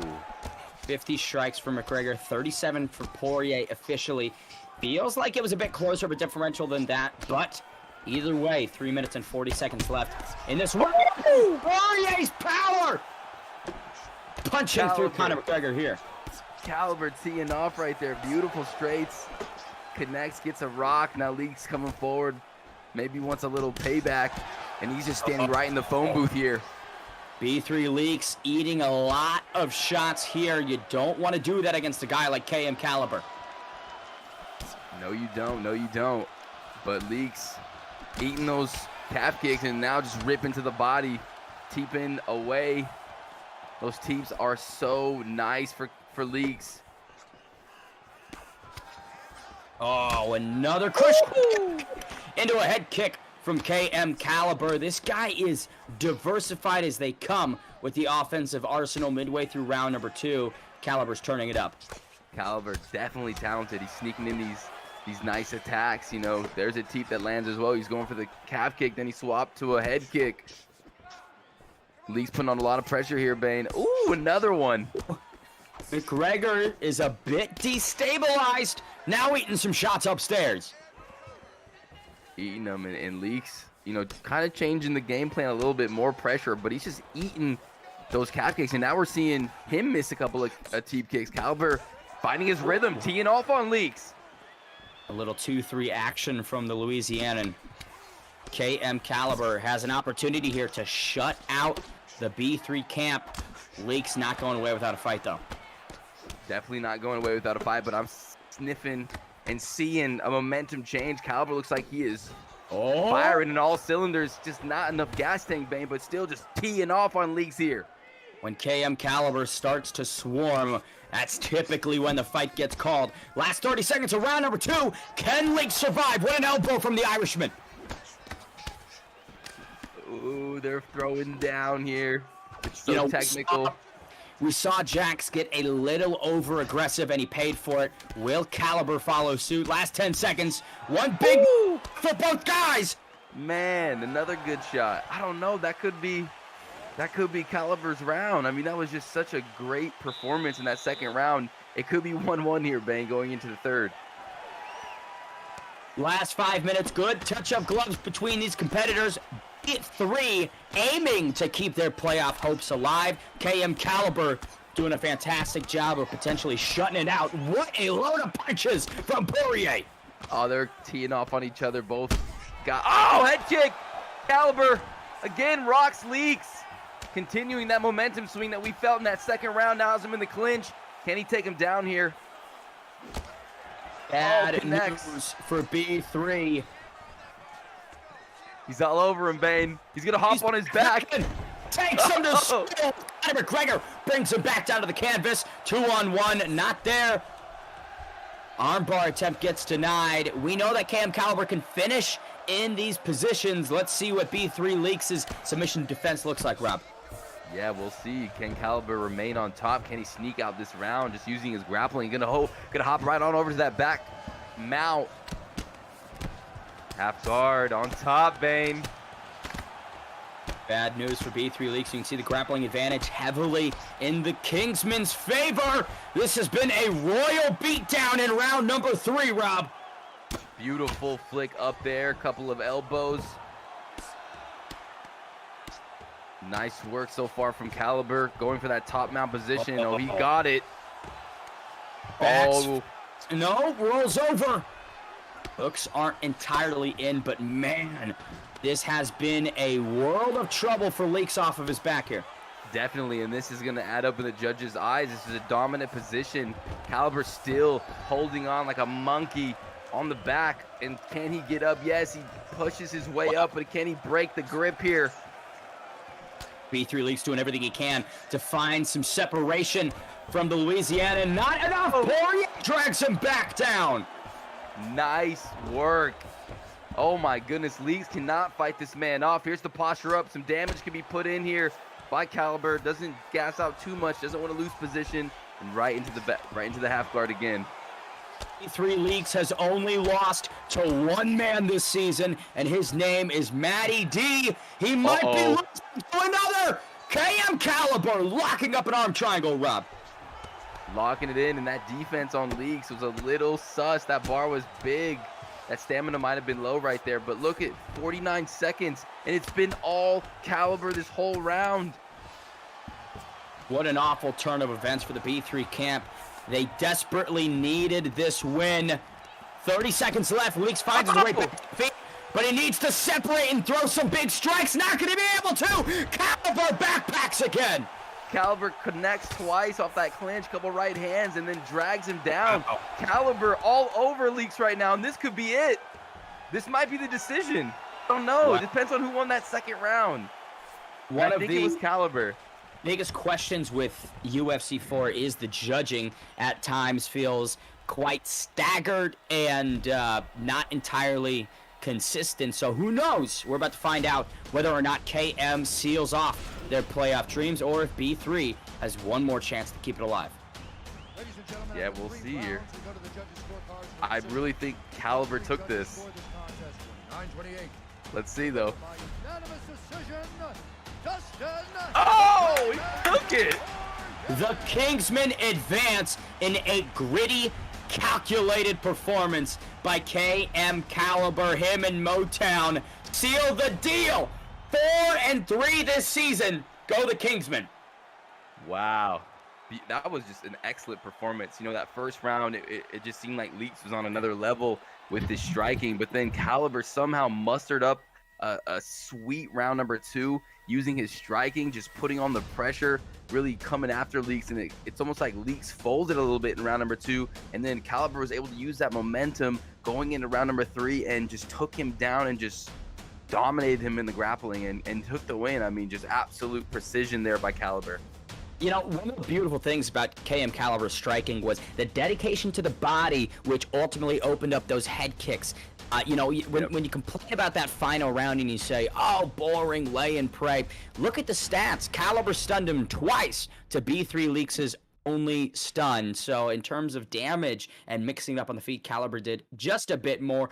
4-2 goes the veteran KM Caliber. The season B3 Leaks accrues his second loss inside the promotion this year. And with that, we've got one more matchup. A KM at 4-3. Have to imagine they'll be heading to the playoffs. B3 at 2-5. Rob, I'm unsure of their future, but regardless, one final matchup. Clover and KM Capilotti, the undefeated Capilotti, takes on what we have debutante. He's saying that he fought in seasons 1 and 2. I don't really care. We're at 170 pounds, Rob. Here we go, and yeah, Caliber winning the biggest fight of his career, locking in the playoff spot for his team. But here we go. We're gonna see a debuter, B3 Clover. What is he gonna bring to the table? I don't know, but he's locking in Kamaru Usman versus Leon Edwards. The Nigerian Nightmare takes on Rocky in our final matchup here between B3 and KM. It is all but decided, but you never know, right? Capilotti undefeated at 2-0, defeated Driz and BFAP. Jakey Clover has not competed since season 2, per his own admission. Someone's controller was disconnected early in that loading screen. Hopefully they got that thing plugged in and charging up. It's been a while since we've seen someone's controller die. But right off the bat, Clover putting on that pressure. Going for the takedown early, gets it. Within 20 seconds, Clover finds his way down to the mat. Again, the Nigerian Nightmare. Lot of college wrestling compared to Rocky Edwards' kickboxing pedigree. This is the deficiency that Capilotti has. We'll see how he works with it. Yeah, it's going to be tough shaking off Usman, especially a good Usman player. What does Clover bring to the table, though, on top? And they are in a 5-round fight, which probably is not the right setting. Oh, but, boy. Look at that. We'll see how this plays out. Can you imagine it goes off 25 minutes? There it is. There's the quit between Clover and KM. You know, in those first 30 seconds, we saw a lot of things, Rob, one of which was the propensity for grappling from the Nigerian Nightmare. Obviously, right. Clover, his game plan got a little bit exposed. He wants to take this to the ground. How do you think Capilotti is going to handle that? He's going to throw a flying knee to the face. Little game bread action here to close out that series. How's that Coke tasting, my bro? It's fantastic. It's a smaller one. I don't even see. This is a mini Coca-Cola. I'm trying to monitor my my sugar intake, Rob. I want to be healthier. That's my New Year's resolution. Hey, what way to be healthier than to drink Coke right in the morning? Talking about health, the commercial food equipment service industry is one of the most stable and in-demand industries out there. State has partnered with the ESFL to provide an opportunity for our community to sign up and win a $2,500 scholarship. That includes $1,500 worth of tools. Start your journey as a commercial food equipment technician today. Rob, today, not tomorrow, not next week, not next month, not next year. Today. No experience or degree required. Scan that QR code to learn more. The rematch is upon us between Clover and Leon. Rocky Edwards, KM Capilotti seeks to remain undefeated. Clover returns to action after several seasons on the bench. On the bench. Here we go. Clover coming in again. Kamaru Usman. His opponent, Leon Nasty Edwards.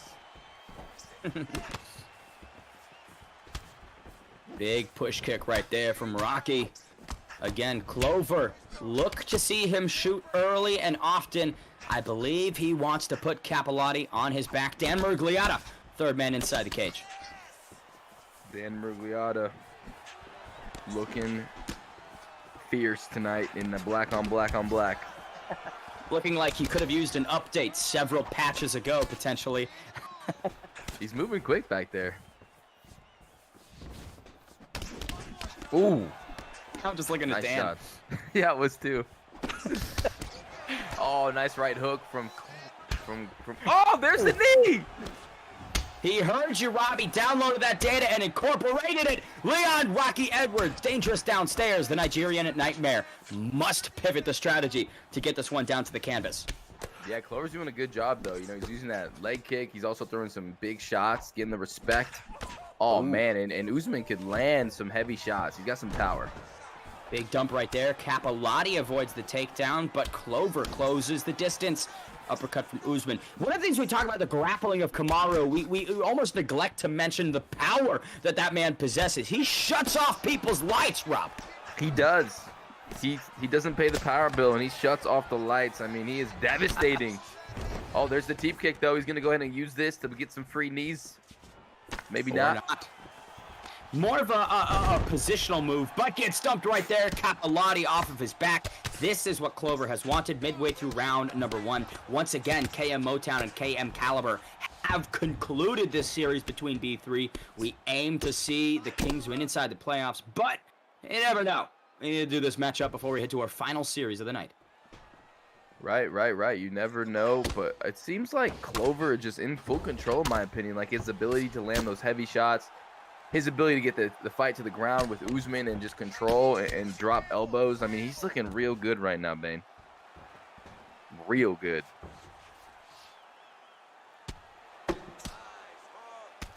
Landing some punches to the body. Just kind of maintaining that control, Bane, you know, just maintaining control. He only got a minute left. And Capilotti doesn't seem like he could get up. He's on cruise control right now, Rob. He is inside his Tesla Model X on the freeway and just asleep at the wheel, letting the car drive. It was really confusing me because I was looking at his name and it says EK's Clover. And I was like, wait, this isn't EK, is it? I'm confused. This is B3 Clover. So maybe a camp switch recently or something. Yeah, you never know. Some of these guys' usernames are different from what we have. It's been, I mean, I feel like ever since I started, you know, a year ago, that's always been the issue. Last couple seconds, round number 1. Interesting first 5 minutes. I think we saw Clover's game plan succeed a little bit, right? Capilotti, bit of a grappling deficiency, but on the feet, Capilotti landing a lot of kicks, a lot of great knees. Second set gets going. Dan Murgliata once again looking like a GTA 5 character. Yeah. He's about to RP, but ooh. I'm liking Clover's uppercuts, man. I'm liking his game here. You know, Capelotti's got to figure out something because he's not really getting the respect that he deserves by Clover. We've got some word from upstairs. If EK wins the next match against BFAP, they will make the playoffs. If not, Diddy Boxing will make the playoffs. Once again, Diddy Boxing at 3 and 4 will have an opportunity to tie up in the playoffs if EK is unsuccessful next time out. Interesting. Beautiful. Very, very interesting. Oh! That's what he needed. Big shot. Drops Clover. Big shots from Capilotti, but look at that Clover, the beautiful reversal right in the top mount.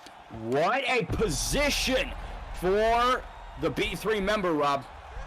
Definitely going for that arm. It looks like he's going to be able to escape, though. Doing a good job on the defense. Nice and calm. He's going to go ahead and let that go. But Clover finding his way on top after getting rocked. Beautiful stuff on Bane. Oh! Woo! Landing some serious, aggressive ground and pound. And I love the composure from Clover, right? He gets crumpled by a head kick, but has the awareness to flick for that reversal and finds himself advantageous midway through round number 2. Yeah, that was a beautiful grab there. And here comes Capilotti, going to go ahead and grab him and throw him around. Good job. Unable to block the up is Clover. Capilotti in cruise control now. Now he's in the cruise control position. Good denial right there. Full guard for Capilotti. We are back up on our feet. Final 2 minutes remain in this second round. Each guy connects with a hook. And the head health a little bit dwindled here, but still coming forward is Capilotti. There's the shot.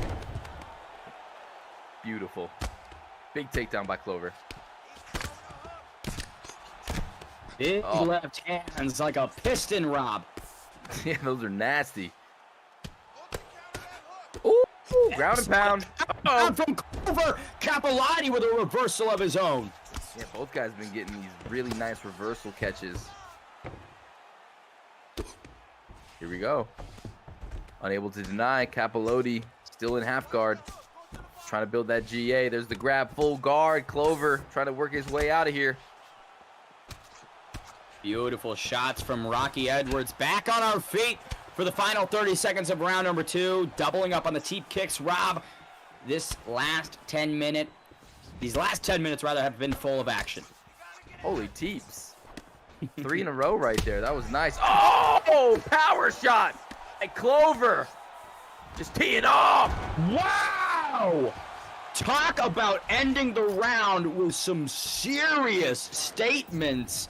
Clover putting Capilotti on his back to conclude round number 2. Coming into this third and final round, you got to think that power of Usman could potentially spell disaster for KM Capilotti. I would have to agree right off the bat. Goes for the ankle pick. Capilotti says no, no, no. Still on the feet. We are. Oh! Why is his hands not up there, Bane? My goodness. KM Capilotti getting a little bit unfocused as we come down the final stretch of this welterweight matchup. Seems like Capilotti's going to need a finish. In my opinion, we'll see if he goes for it here. His head is pretty low, though. If Usman's able to land anything devastating, it could be all she wrote. You can see Capilotti throwing a lot of strikes. 96 for Usman, 121 Nice. for Edwards. But the significance seems to have been all with Clover. I can't recall whether or not KM Capilotti got any rocks. Good takedown defense. Again by Capilotti. Capilotti needs to find his way to the face of Clover. But Clover has just done such a good job staying at range. He's loving that rear kick, or that lead kick. Beautiful teep right there. Oh, they're swinging. By both guys. Oh! Kick! Devastating head kick, Bane. Wow, what a beautiful job by Capilotti. Taking back some of this momentum. He's going for the kill, Rob. Yeah, Clover's trying to get it back, and this could be an opportunity for Capilotti to strike if Clover's not careful. He unpacked that question mark kick out of nowhere. Excellent job by Leon Rocky Edwards in that moment. Beautiful. There's the shot again, and another takedown denial by Capilotti. He will not be put to the mat. Oh! Usman, he's gassed, Rob. He doesn't have enough in the tank. He doesn't, but he's still going for a takedown and somehow slams him down. Wow, one-way ticket to Suplex City. KM Capilotti needs to do a lot of work in these final 90 seconds.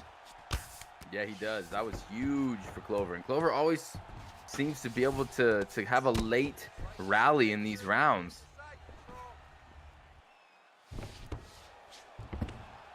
Great positioning for Clover as we approach the final 60 seconds. Inside control, Capilotti rolls over, hammering the midsection. Usman travels around the back, Rob. Trying to control. There's Capilotti trying to stand up. Can he break the grip? There's the right. Oh, man, there it is again. Unable to press R2, denied that. And that is probably the fight there. Probably going to end this dominant position with Clover on top there, Bane. Close fight. Definitely a close fight. I mean, each guy really tit for tat. You could tell Capilotti trying to make the volume striking work, unable to tonight. If you are B3, you might want to have slotted Clover earlier in the series, right? With the success that he has had. Capilotti coming into this one undefeated. Don't think he's going to leave undefeated, Rob. Yeah, probably not. It seemed like Clover was just a little bit ahead of him in those rounds. It always seemed like Capilotti had a nice start, I think, to round number 2, round number 3, but then Clover just able to find his way into a position where he's landing some big shots, getting a big takedown. But we'll see who wins. That head kick was absolutely devastating. Maybe the hardest fight, or the hardest strike of the fight by Capilotti, Bane.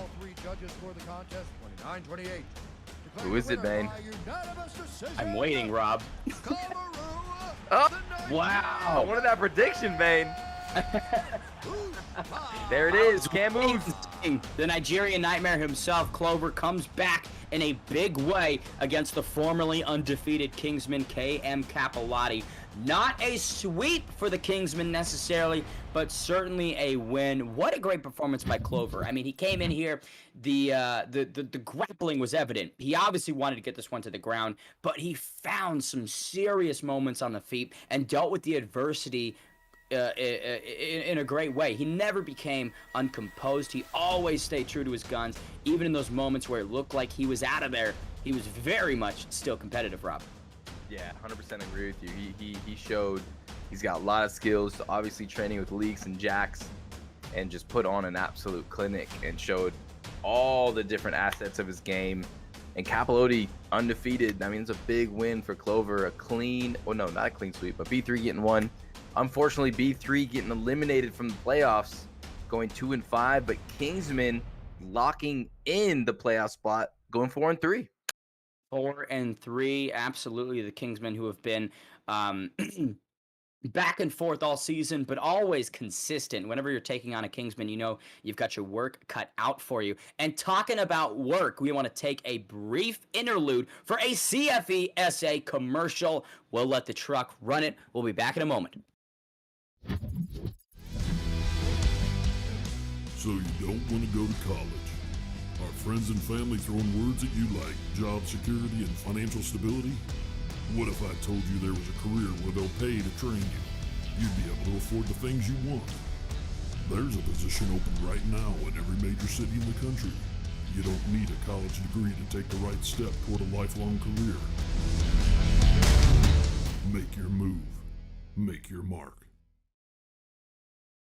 Once again, can't express enough gratitude for our friends over at the CFE SA. Scan that QR code for more information today.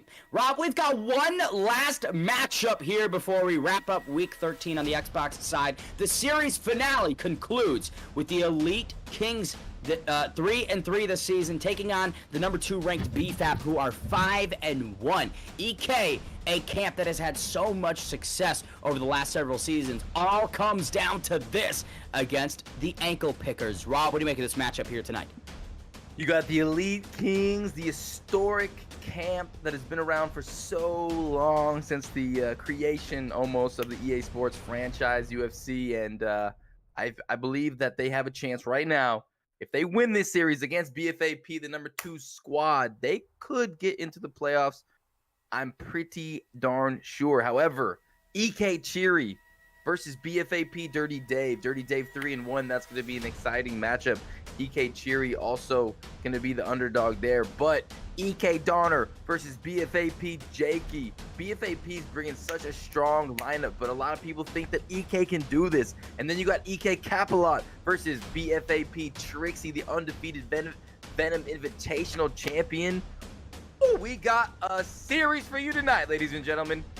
Stakes are certainly high. If EK wins, they snag the final spot in the playoffs. If they are unsuccessful, Diddy Boxing comes into the playoffs after their performance against the #1 ranked Flow State Dons. A lot of adversity for EK. Seems like many of you do not believe that they can pull it off and go 4-3. We will see. Our first matchup takes place at 125 pounds. EK Cheery, representing Mexico, takes on the American BFAP Dirty Dave. One thing about Dirty Dave, of course, he did compete at ESFL Live. He defeated DB Satchmo, B3 Yurta, and Vex Jamie Bucks. His only loss this season, Rob, was to Swab Jamie. That tells you all you need to know. What do you make of EK Cheery? That does tell you all you need to know. Swab is an absolute monster, but EK Cheery's bringing that elite pressure. He's super well-rounded, and he starts really fast in his fights. Fighting out of Mexico. Beat Pablo Grips, who was a dynamic striker week 3. Lost to Vex Jamie Bucks week 7. 1-1. And here we go. We got Figueredo for Cheery. Henry Cejudo for Dirty Dave. Striker versus grappler. Striker versus grappler indeed. Dave's defeated Cheery on 10 occasions.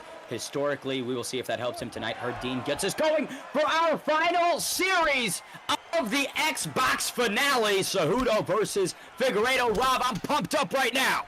Me as well. Here we go. Kicking off the final series of the night. And Dirty Dave on his back foot early. Figueredo putting on that pressure.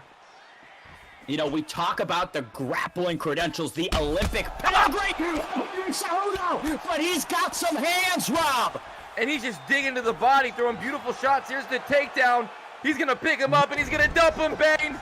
That's an Olympic-level slam right there. 1 minute into the action at flyweight, and the god of war is on his back. My goodness, not the start you wanted if you were an EK fan. Dirty Dave devastating him with a beautiful combination and then getting a powerful slam into this dominant position. Dirty Dave in the driver's seat. Top mount for Cejudo. Figueredo regains half guard. Big punches right here from Cejudo. I mean, that grappling advantage, Rob, it is important. No doubt. Henry Cejudo is so dangerous with his top control. And especially in the hands of Dirty Dave. Dirty Dave digging to the body early. Digging to the body early. Now, I mean, listen, if you're EK Cheery, this is a tough start. A guy like Henry Cejudo, a crafty grappler like Dirty Dave on top of you. I mean, oh, elbows to the side of the head. What do you have to do, Rob, if you're EK Cheery? You got to be patient. You got to get it denied. You need to build grapple advantage, and you need to get back to your feet at all costs. But do not rush it, because if you do, you will be in a tight spot. Posture up for Henry. The messenger Cejudo. Triple C, tripling up on some power shots tonight now in top mount. I mean, when you look at the feints and the different flicks that Dirty Dave's setting off, it's a tsunami of misdirection. Yeah, he is just unbelievable right now. I mean, his denials, his timing, his decision making with his shots. There's a good denial right there by Figueredo. He's got to use that grapple advantage to get out of there, and he does. Half guard for Deus De Guerra, but EK Cheery definitely not out of the woods. Final minute of round number 1, and it has been all Dirty Dave. What a performance from the world-class grappler. Yeah, Dirty Dave is all over EK Cheery. I mean, from the opening of round number 1, he devastated him with the uppercut hook combination, and then he's been on top the whole entire freaking first round. Almost slipped up there, but woo! This fight's getting me crazy. Dirty Dave absolutely clean through 5 minutes. Have to start calling him Demon Dave. He's looking dialed in, Rob. Dialed in Demon Dirty Dave here, laying down the pavement. This is nasty from Dirty Dave. Dominant first round for Dirty Dave. For sure, a 10-8. I mean, look at the stats from Henry Cejudo. 18 significant strikes to 0. 2 stuns for the messenger. If you're EK Cheery, you don't draw up a worse first round than that. Talking about adjustments he needs to make, Rob, run me through how Cheery gets back into this. Cheery needs to make sure he stays confident. He doesn't let that first round rattle him, because a lot of this game is mental. and he's getting the face. Watch that takedown, and needs to start opening up with Figueiredo and start landing some of his strikes. You know, we talk about the known power that the God of War brings into the octagon. When Deiveson Figueiredo lands, he has turned off the lights of many flyweights. Henry Cejudo, though, as durable as they come. Definitely durable. Durable, Dirty Dave. Oh, big right hand from Deus Figueira. Oh, nice check as well. That right leg got smashed. EK Cherry getting a little overzealous. Look at the pressure that EK Cherry is applying to Dirty Dave. Big head kick right there. Yeah, you know, Cherry did a lot of pressure in that first round, but unfortunately he just got devastated by a couple big shots. And right now looks like Cherry's starting to find his rhythm a bit. Dirty Dave getting tagged more than he has the fight. Cherry standing right in front of Dirty Dave, not giving him an inch. Trying to probably limit the takedown possibility. If he keeps Dave on his back foot, he can't take him down. But man, he can strike! Look at that, a spear! I was just gonna say he's getting hit awfully a lot though in that phone booth, and there it was again, gets hit, and then Henry Cejudo able to get that free takedown, that automatic takedown, and Dirty Dave again on top, and we saw EK's disability to not be able to get him off. What a horrible turn of events for Deiveson Figueiredo, who was doing great work through this second round, now in the deep ends with Dirty Dave. This is where people drown, Rob. Yeah, and Cherry is drowning right now. He's suffocating right now for air. The stamina is low. The head health is getting pounded. The head is getting bounced off the canvas like a basketball. Dirty Dave is on fire. You could see the swelling already occurring on the side of the head of Deiveson Figueiredo. Some ground and pound from Cejudo. Certainly not going to help. Transitions right into side control. Last 90 seconds, we saw in round number 1, EK Cherry struggled to find his way back to his feet. Rob, I can't imagine that he will escape Dirty Dave's grappling right here. Yeah, you wouldn't think so based on everything that's happened in the fight so far. He's just... Dirty Dave with Henry Cejudo is just so good. He's like a sticky bomb from Halo, and you know that well, Bane. I've seen you play. I'm bad at it. Last minute of round number 2. Deiveson Figueiredo trying to apply the power here, but unfortunately, Dave stacking the guard. He's stacking him like a Big Mac, Bane. Patty after patty from Dirty Dave. Now he's putting the cheese on, Rob. And he's frying him like a big, medium French fry. A single French fry. Just a big one. And there we go. The round's coming to a conclusion. And again, same as the first round, Bane. Complete and total domination. Heck of a by start Dirty Dave. For the ankle pickers. Obviously 5-1 this season. They have been immaculate all 13 weeks. EK Cherry needs a finish. Rob, how does he get it done? He's got to get a beautiful pull, a beautiful slip, or overwhelm the block. But he's got to be careful because every time he comes in this position, he's getting tagged by Dirty Dave. Dirty Dave is lighting him up when he gets close in the pocket like this, Bane. EK Cherry landing momentarily on the chin, but he is so debilitated and compromised. His chin cannot take much more. Big overhands from Deiveson Figueiredo. That was nice. Now he's starting to land some good shots. Give me a 1-2 head kick, 1-2 uppercut. Let's see what he's got. You can never count out the God of War himself, EK Cherry, looking to leverage that power here tonight. 3 minutes and 40 seconds remain in this first matchup. Big shot right there from Deiveson. And Dirty Dave going to a defensive shell a little bit, and that's allowing EK Cherry to land some shots. There's that straight punch. Oh, this is bad. Big shots. Dirty Dave is down. Hey, Cherry, the moment you've been looking for all fight. Can he close the show? That was pretty close right there. Big round for EK Cherry. EK Cherry needs to get up to his feet, stand back up, put the pressure on, and annihilate Dirty Dave. He needs to get out of this position. Drop for Figueiredo. Now he's punishing Dirty Dave. Flurry upon flurry from Dirty Dave, from EK Cherry. Now he's against the cage. He's not out of the woods yet. Here comes EK Cherry. Cherry does not have a lot of chin strength in these firefights. He needs to be selective about his striking. midway through this third and final round. He is so close to a stoppage. Can he stop the takedown? He can, and he will. Uppercuts. Here comes the breakoff uppercut. Figueroa gassed out. No stamina for EK Cherry. He says he doesn't need it. Looking to throw some big, powerful fight-ending blows.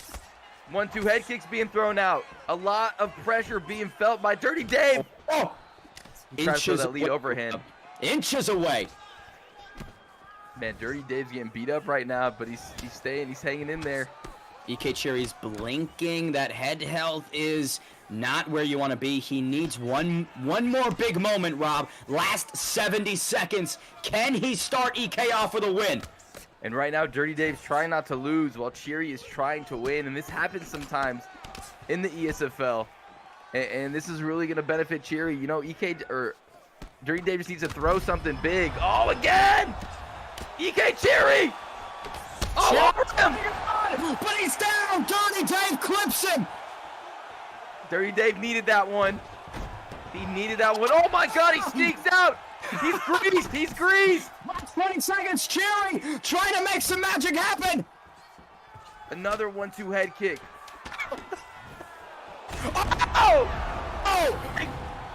Last 6 seconds! Dirty Dave puts away EK Cherry! Man, what a conclusion! Woo. Head kick, tuck, and Henry Cejudo sends a message, Rob. He does. He does. He sends a devastating message. And I cannot believe the performance, the rally from Cherry there in that third round. And that 1-2 head kick was nice. Maybe a 1-2 uppercut next time. But woo, Cherry came to win. And he went out on his shield. And that's what you want to see in the Esports Fight League.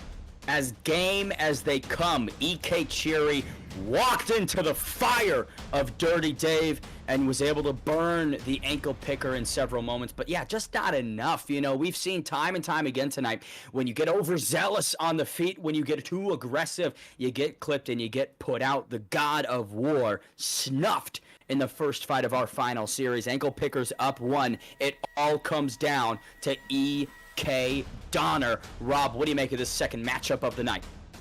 Yeah, EK Donner, a lot of weight on the shoulders of this young man. Lightweight is the weight class, and he lost his ESFL debut to FSD Fatinator, but came back to win the last card, you know, sealing the 2-1 victory for EK over KM Skitch and keeping EK's playoff hopes alive. But BFAP Jakey 2-1. He's part of that no-stam gang. He doesn't care about his stamina. He's coming with the heavy pressure, and he is also a very fast starter, just like we saw with EK Cherry. But he defeated DB Noggin and KM Capilotti, who we saw earlier, Bane. So this is a big moment for both these guys. Can Jakey close out the series, or can EK Donner bring it back to a best of 3? What do you think, Bane? It's difficult to say. It all comes down to this: 13 weeks of training, effort, tireless sparring with your teammates. It's all on EK Donner's shoulders. He needs a victory here, or it is all for nothing. EK falls out of the playoffs, and Diddy Boxing get their prayers answered. Once again, DB was swept today, 3-0 from FSD. You know, it would be a miracle. They are praying to the gods that EK does not come up big against BFAP Jakey. So if EK loses, confirmed that Diddy Boxing moves into that slot. Is that confirmed, Bane? I believe it's confirmed. I'll have the truck and the upper staff watching back home maybe clarify once more. But from my understanding, if EK Donner is unsuccessful here, that's it for EK. Now, at 155 pounds, let's break down these matchup. Donner looking at Rafael Fazeev. Jakey with Habib the Eagle Nurmagomedov. Existing history leads you to believe that EK Donner would be the better fighter here, Rob. Yes, looks like he's got the 5-1 on the boy Jakey, but you never know. This is the Esports Fight League. Sometimes those don't matter, but if you had to be a betting man, you would bet Donner, wouldn't you? Wouldn't you, Bane? Talking about betting, I've just laid 20,000 points on Donner. Before that influx of finances, BFAP Jakey 51%, EK Donner 49%. This is as close as it can possibly get. Wow. Wow, here we go. This is one of the biggest matches of the night, the biggest fight of the night. Rafael Fiziev, a newer addition to the ESFL or the EA Sports UFC fight pool. That would be a crazy fight. He's got the striking. What kind of grappling does Rafael Fiziev have? Does he have some serviceable takedown defense, right? Okay. A lot of Muay Thai practicing from Fiziev is noted, but inside the UFC, he's been able to stay off of his back for the most part, right? Rafael Dos Anjos recently unable to get him down to the canvas for longer than 5-10 seconds, but Khabib Nurmagomedov, obviously a different task. a different beast. And we'll see if Jakey B decides to lock him in. Right now, they might be playing some mind games with each other, just deciding who gets the first pick. I wonder who gets the first pick. I'm noticing the ping is looking pretty smooth. You know, a cool 119, 123. What's your preferred ping there, Bane, when you're playing? You know, EA when Sports UFC. when I'm running the sticks, I typically will just go up against the, I'll just go against the AI and keep the ping as best as possible. And my odds of winning as best as possible, too. Look at the change up. Jakey with Donner with Conor McGregor. It all comes down to this, Rob. Oh, man, here we go. DP versus CM. And that's not CM Punk. That's Conor McGregor, baby. 5 wins to 1. Donner has shown up on 5 separate occasions against BFAP Jakey. We will see if Jakey can notch his second win against Donner all time. He's 2-1 this season. Donner is 1-1. You ready? This is a must-win for EK Donner for the playoff hopes of the Elite Kings. Here we go, folks. Conor McGregor's looked exceptional tonight, nuking many of his opponents. You can see Donner in the black trunks with the white trim, Jakey in the black trunks with the red. Guys are exchanging early, Rob. Yes, they are. Yes, they are. Nice little straight punch for Donner coming forward, connecting again with that left hand, backing up Jakey B. Little bit of lag presenting itself, but already early pressure from Donner. If you're Poirier, this is not the cage position that you want to be in, Rob. This is not where you want to be in that left-hand tie. And Donner, oh, big shots by Donner! Donner swarming Jakey early, now ripping to the body.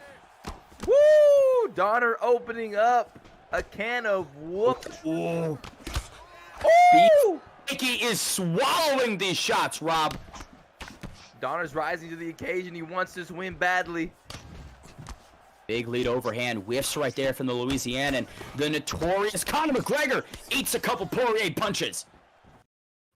Yeah, Donner is all over him right now, but Poirier doing well too off the fence. Being very defensive, but that pull counter could be there for Donner. Jakey B's got to be careful. That head health is getting blown up right now, Bane. Jakey has been pushed to the limit. Oh! Back down, up kick saves him. Connected again with that left hand. My goodness. Beautiful shots from Donner. He realizes the position he's in, the pressure on his shoulders. He needs a win more than any other moment in his competitive career. Yes, that is very true, very true.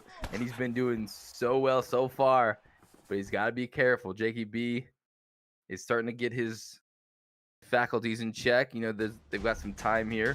They're staring at each other, completely frozen. And back to the action.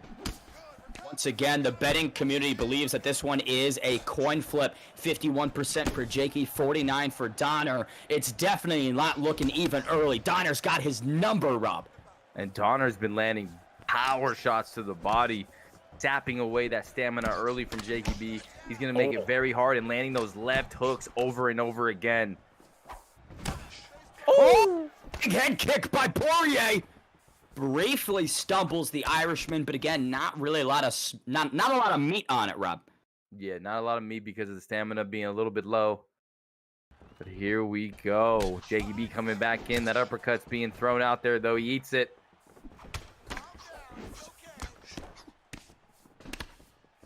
Watch out for that left hook. You can see Jakey B eating a lot of punishment as we come down the final stretch. Poirier whiffs on those overhands. Here comes Donner. Oh! Oh, man. He's getting beat up. Now in the stack our position, this could be it. Donner might take it.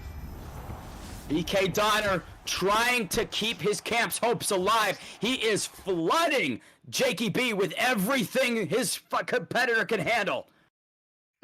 Yes, he is. He is all over him right now. But there's Jakey B landing 2 right hands in a row. He said, let's go, bro. But Donner's like, all right, I'm coming.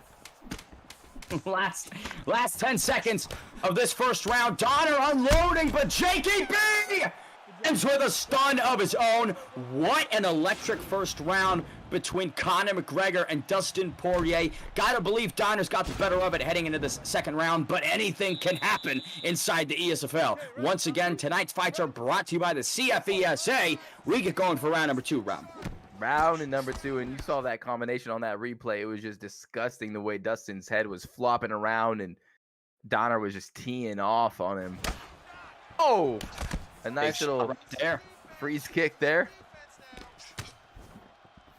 Each guy's head health. Now Oh, this is it. This is it. Oh! It's Jakey B.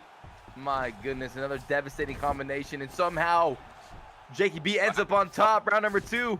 This is what you want. The jiu-jitsu of Dustin Poirier has an opportunity to get some play. Gets the denial. Out for Poirier. This is what Jakey B needed.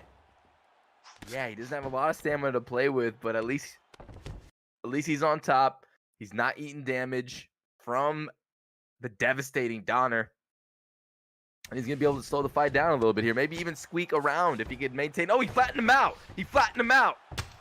EK Donner looked excellent early. Now he's in a world of trouble against Dustin Poirier. This is what BFAP Jakey has been needing. Just a moment, right, Rob, to collect himself and his thoughts.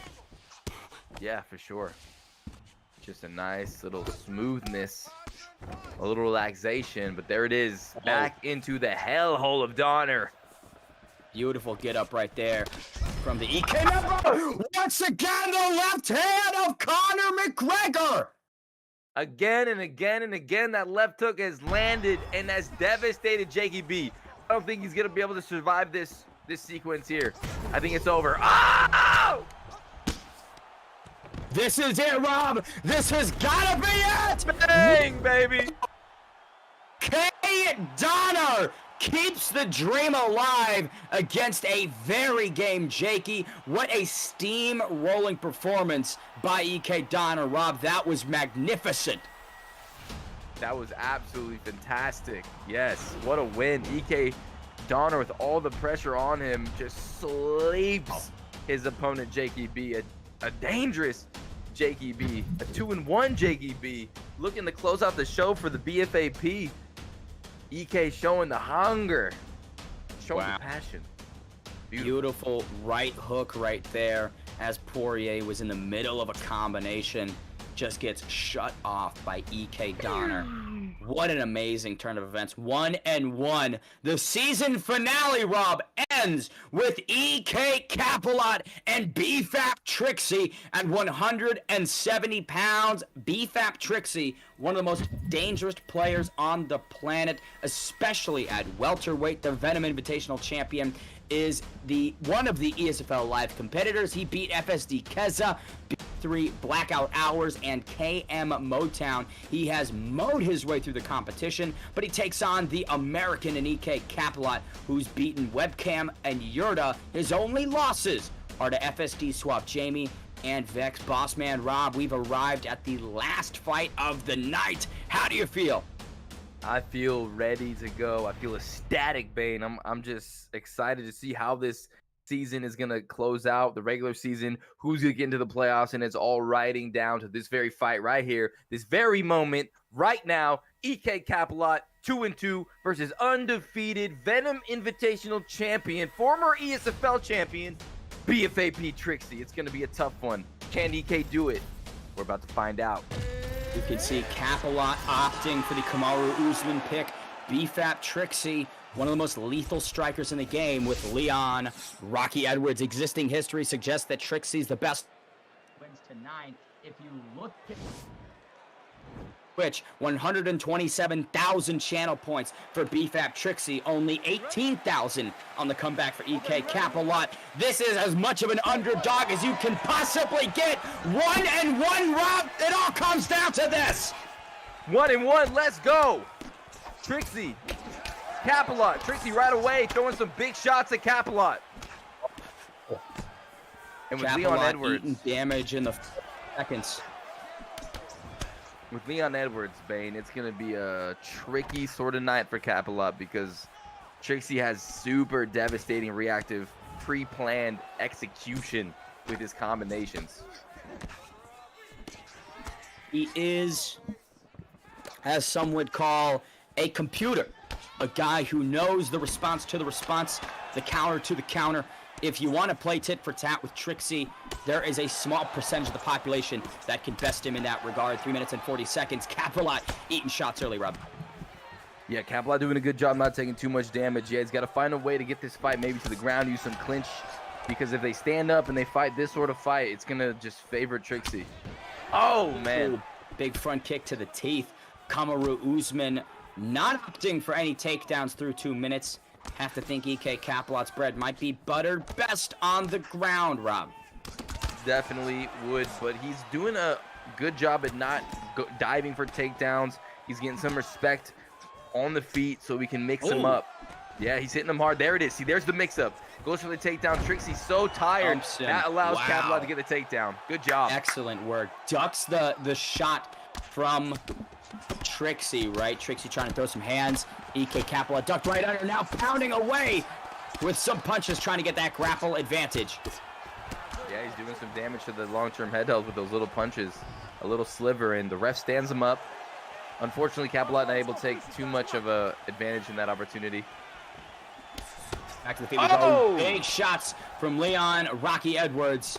BFAP Trixie looking to remain undefeated and close out BFAP tonight, or rather EK tonight. Ooh, oh man, that nice little sidestep, but Trixie caught him with that straight. Nice job. Capelot's landing some bombs here too.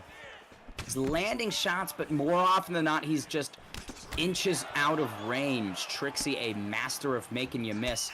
Final 70 seconds, big push kick to create some separation.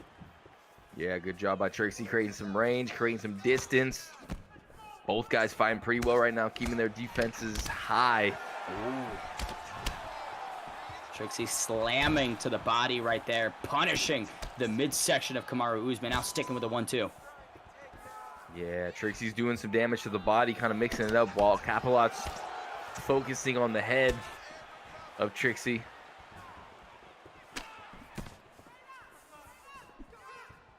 Little bit of a reset that we're seeing as we approach the last couple seconds of round number 1. Big knees right here from Trixie.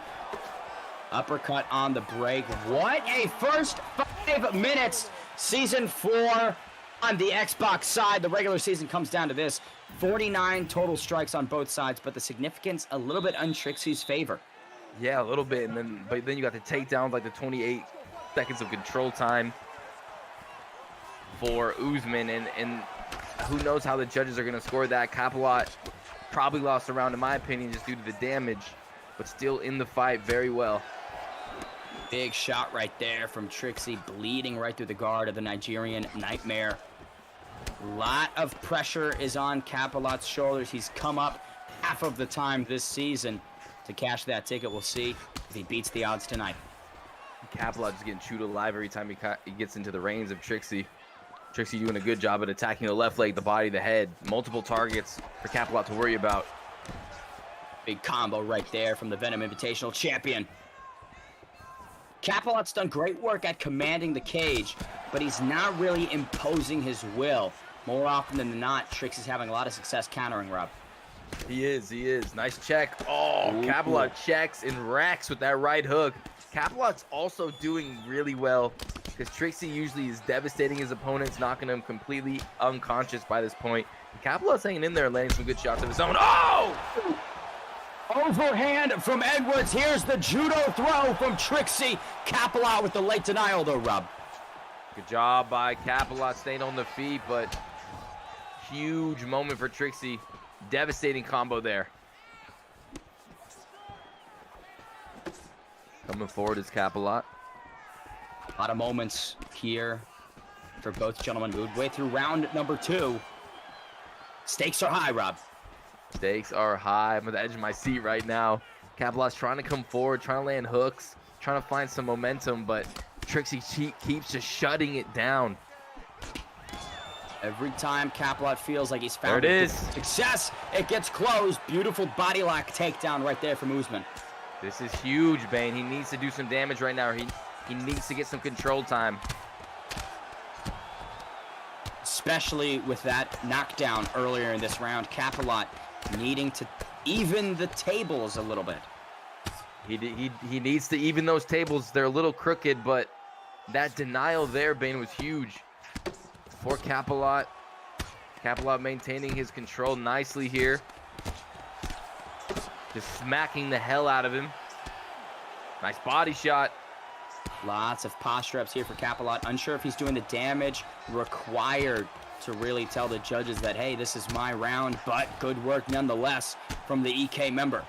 Woo, man, what a flick. What a flick by Trixie. Mistakes were made for EK Capelot. Now you're in Trixie's world. Last 20 seconds, and you can see Capelot is wearing the damage as best he can. Definitely. Capelot built a full stamina bar, but Trixie realized it and just flicked it preemptively beautifully, and that just shows how good Trixie is, Bane. What do you think about that round number 2? 2-0, I think. Edge in significant strikes, knockdown. EK Capelot has 5 more minutes to keep the dream alive for his camp season 4, week 13. The Xbox regular season all comes down to this, Rob. This final round here. And let's see if Capelot can muster up something to get this Trixie out of here, but Trixie is gatekeeping EK right now. Big left hands from Trixie. You can see Capelot does not have a lot of head health, whereas Leon Rocky Edwards can take some punches. Usman. Ooh, Capelot tags Trixie with that right hand, putting that pressure, but Trixie's been fighting so... Oh! That was close. Usman trying to give him a taste of his own medicine. Not there. 350 left. Big jab from the Nigerian Nightmare. Big jabs, and those hooks are nice. Focused effort. Oh, but that left hook connects, and there's the free takedown from Trixie. What a spear from BFAP Trixie. 3 minutes remain. Awful turn of events for EK Capelot. He needs a finish, Rob, and this is not how he's going to get it done. Oh, man, right into the full mount. No, he needs to figure out a way back to his feet, but it's a rare sighting when we get to see Trixie's utilization of the ground game, and he's got one, a nasty one at that. Big elbow right there from Rocky Edwards. Once again, doubling up. EK Capelot cannot take many more of these denials. Oh! The ankle picker. D9 after D9. Vicious Leon level 5 elbows. These are nasty. Another one. Oh, man, Capelot in all sorts of trouble. Wow, every time one of those elbows lands, you can see the head health just starts blinking. 2 minutes remains. Rob, what can Capelot do to throw a Hail Mary play? I have no idea. Trixie's in full domination mode right now. He's going to have to get a slip right here, catch something beautifully. He's going to have to hope that Trixie makes some sort of mistake, and I don't think that's going to happen. Look at those denials. Of EK, the whole season of success. Top mount for Trixie. All is coming crashing down on EK Capelot's head. It is Trixie, the gatekeeper, standing in the way of the EK playoff dreams. He does not want these guys to make the playoffs. He's going to the full mount position. Big shots coming down. Capelot in a world of trouble, almost out of there. Final minute. He needs a miracle to pop out of this position and reverse the momentum. Trixie with another beautiful denial, riding in the side saddle. Rob, this one might be decided. I think so. Trixie is just too good in this top position. Too on point. And here we go. Some more elbows. There's the up denial. He hits it. cold and calculated. He experienced some adversity, but the Venom Invitational champ reigns supreme. EK is out. Their playoff dreams are ended. Trixie picks up the W by all accounts. They send EK packing. Diddy Boxing, with their prayers answered, enter the playoffs unless the judges are blind. You literally have to not be able to see, not be able to hear. That is definitely Trixie's fight, and that was so impressive the way he used his grappling. I mean, he was dominating in there with those flicks. He looked real good on the mat, and that's what makes Trixie such a fantastic player. 30-27, declaring the winner by unanimous decision. 30-27 on all cards. BFAP Trixie, still undefeated season at 4-0, came up big for the ankle pickers to close the show against EK. BFAP advances to 6-1, and ultimately we figured they'd be in the playoffs, but now they're in the playoffs with a little bit more zip under the sails. What an event this was today, Rob. Any fights that popped off the page, any finishes that were really standout or spectacular? Yeah, that Leaks fight versus Caliber, I mean, what a banger. There was just so many, you know. It was cool to see the season kind of come to a conclusion, and there was so much riding on a couple of these fights in these series. It's definitely a nice change to the old school style of the cards, and it's been so fun, and I can't wait to call the playoffs, and that's going to be super exciting. And man, just so many people showing out, and we saw a lot of grappling today when it was all on the line. So a couple of change ups out there, and a lot of debuters really putting on a show for the Esports Fight League. Shout out to all the competitors. Shout out to you, Bane, always hyping me up with your sweet damn jokes. And we got the rankings up today. If you want to bring us through them, Bane, up on the screen there. Can't wait to get into these rankings. We will give it a moment to see. I've got a bit of a lag on my screen here. Can you go?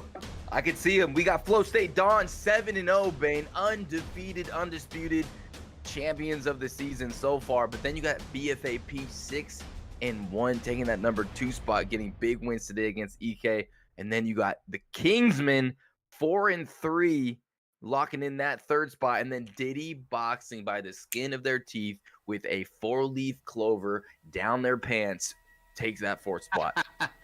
Excellent playoffs that we are going to see. Obviously, Elite Kings missed out. Barely Vex as well. The story of the season, Lethal Weapons on 7 attempts, not notching any wins in any series or matchups. What a tough year it has been for that camp. Beautiful reversal of that sort of success for the Flow State Dons. I mean, we expected them to be good, but man, they have been great. It's been an excellent regular season for Xbox. To all those watching back home, have to give one last shout out to the CFESA. If you haven't scanned that QR code and gone to find out more information, I encourage you to do so. They're an amazing organization. Rob, what an event this was. Can't wait to call more action with you. For all those watching back home, thank you for tuning in. We look forward to seeing you guys in the next one.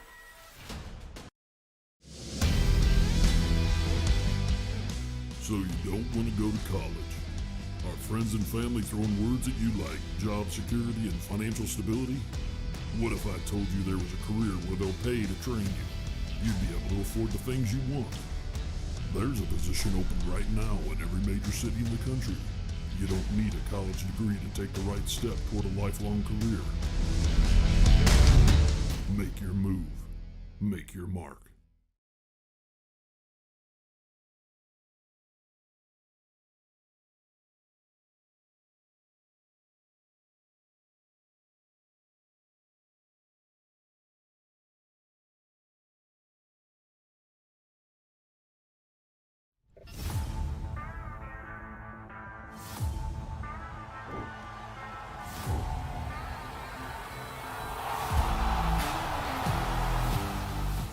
And fast, already try. Oh, beautiful counter to the takedown.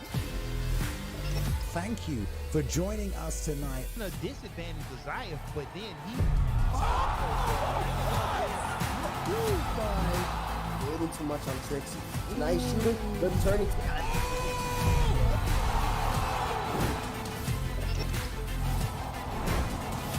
Switch Sports Gun YouTube. Watching from around the world tonight. I know the UFC isn't on right now, but guess what?